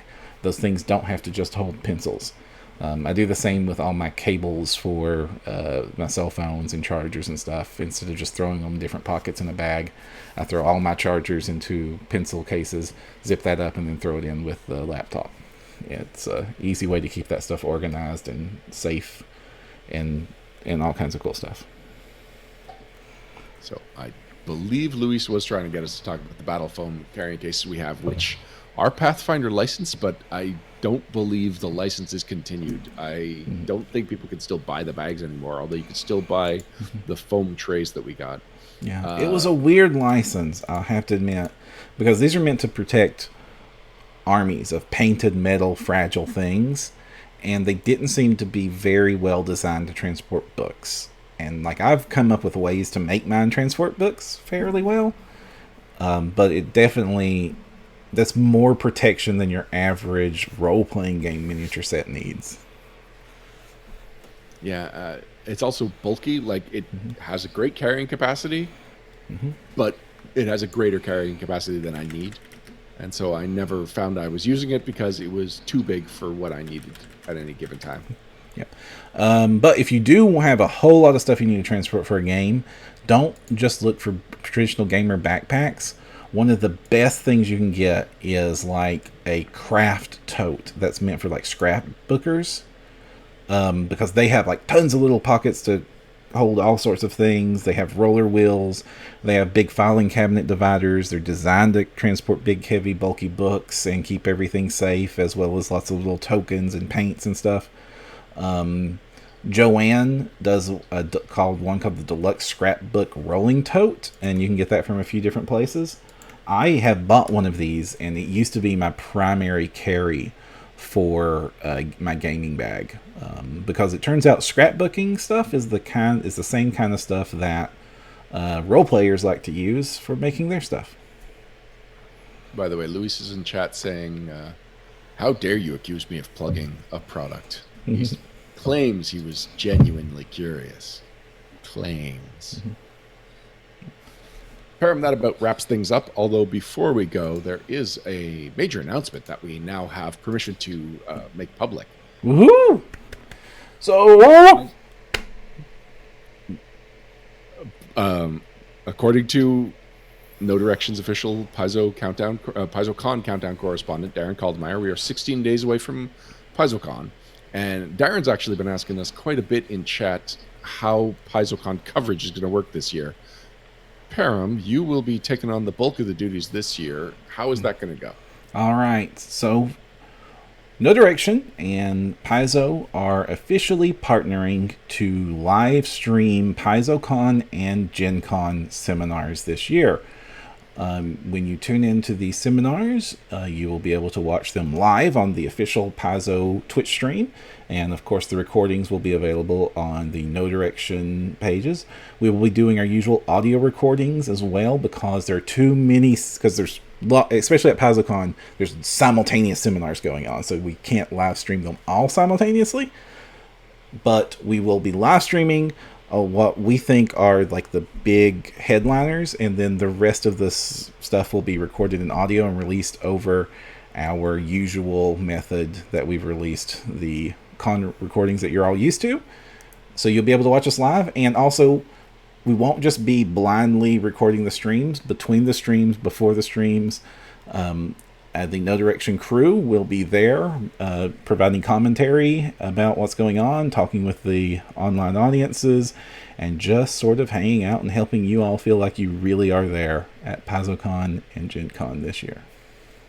Yeah, to get a good idea of what the coverage will be like, it will basically be take what we usually do at PaizoCon and combine in what you did at Gen Con last year, you and Lauren. If we want a comparison of kind of the feel we're going for, is if anybody's ever watched Awesome Games Done Quick, that's sort of how we modeled the coverage. So there'll be the big seminar, you'll get to watch it uninterrupted, and then between hand we'll be talking about cool stuff, about what's going on, what else Paizo's doing in other rooms, any news and announcements that come up, we'll chat about that, and just sort of hanging out with everybody. Now, Justin Sluter is in chat asking if we have enough recorders. So we have our usual batch of recorders, plus, thanks to our Patreon, we were able to afford 2 brand new recorders for more or less this specifically. This is the con that we need the most simultaneous recorders at any given time. Indeed. But every year there's some kind of issue. And, fewer issues every year, and every year we've gotten closer to having the perfect PaizoCon as far as recordings and releases. If people are willing to lend us extra recorders so that we can have some extra redundancies, because we have had times where 2 recorders in one room both failed at the same time. We've lost. Oh my goodness. Yeah. We've also had some malevolent people turn one of our recorders off once, and that made us so angry. So if you don't mind, Justin, and if anyone else is interested in lending us the recorders, get in touch with us, nodirection@hotmail.com, or through our Facebook page, or on the Discord. The many ways that you know to get in touch with us. Actually, Param, now's a good time. How can people get in touch with us? Well, the best way to get in touch with us is go to nodirectionpodcast.com, where you'll find many ways, including getting us on the Facebook link there, which is also facebook.com/nodirection, the Contact Us link, which will let you send emails to nodirection@hotmail.com. You can visit us, of course, on Twitter at twitter.com/nodirection, our YouTube page at youtube.com/nodirectionshow, and most specially, join us on our Discord server, where it is the chillest community for Pathfinder, Starfinder, and general geekery. come hang out with us on our Discord server. We're all there pretty much all day. Chat with a bunch of fans, chat with all the staff. It's a fantastic time. We want you there. And before we go, I guess I should point out this is episode 199. Next episode is episode 200. It will be the one immediately after PaizoCon. And will be our PaizoCon. Oh, sorry, Parham. It looked like you were going to say something. And it will be our PaizoCon wrap-up episode. We might try and do something special as well, although our track record of actually making the milestone episode special has never been great. So we might just have, I don't know, 5-10 minutes towards the end to just be like, wow, that was 200 episodes. It'll also be tune in next week 10 for years wow, that was 200 episodes. It's not. It won't actually be our 10th year anniversary, but it's darn close to our 10th year anniversary too. Only 10 years? We've been doing this as long as there's been a Pathfinder RPG, so it's got to be more than 10 years. Oh gosh, has it been 11? Yeah, I think so. It's been 11. Yeah, we told you it's our 10th anniversary. No! Milestones. We do them well. We've only ever done one well. That was 50. Yeah, 50 was a good one. Yeah. Wait, was it No Direction 50 or? Yeah, from No Direction 50, we did the live show. Okay. And it was fun. It wasn't a great episode, but it was fun. All right, Parham, I think we're ready to wrap things up. Mm-hmm. Until next time, I'm Ryan Costello. And I'm Jefferson J. Thacker, also known as Parham. And if you want to find the path, you need no direction.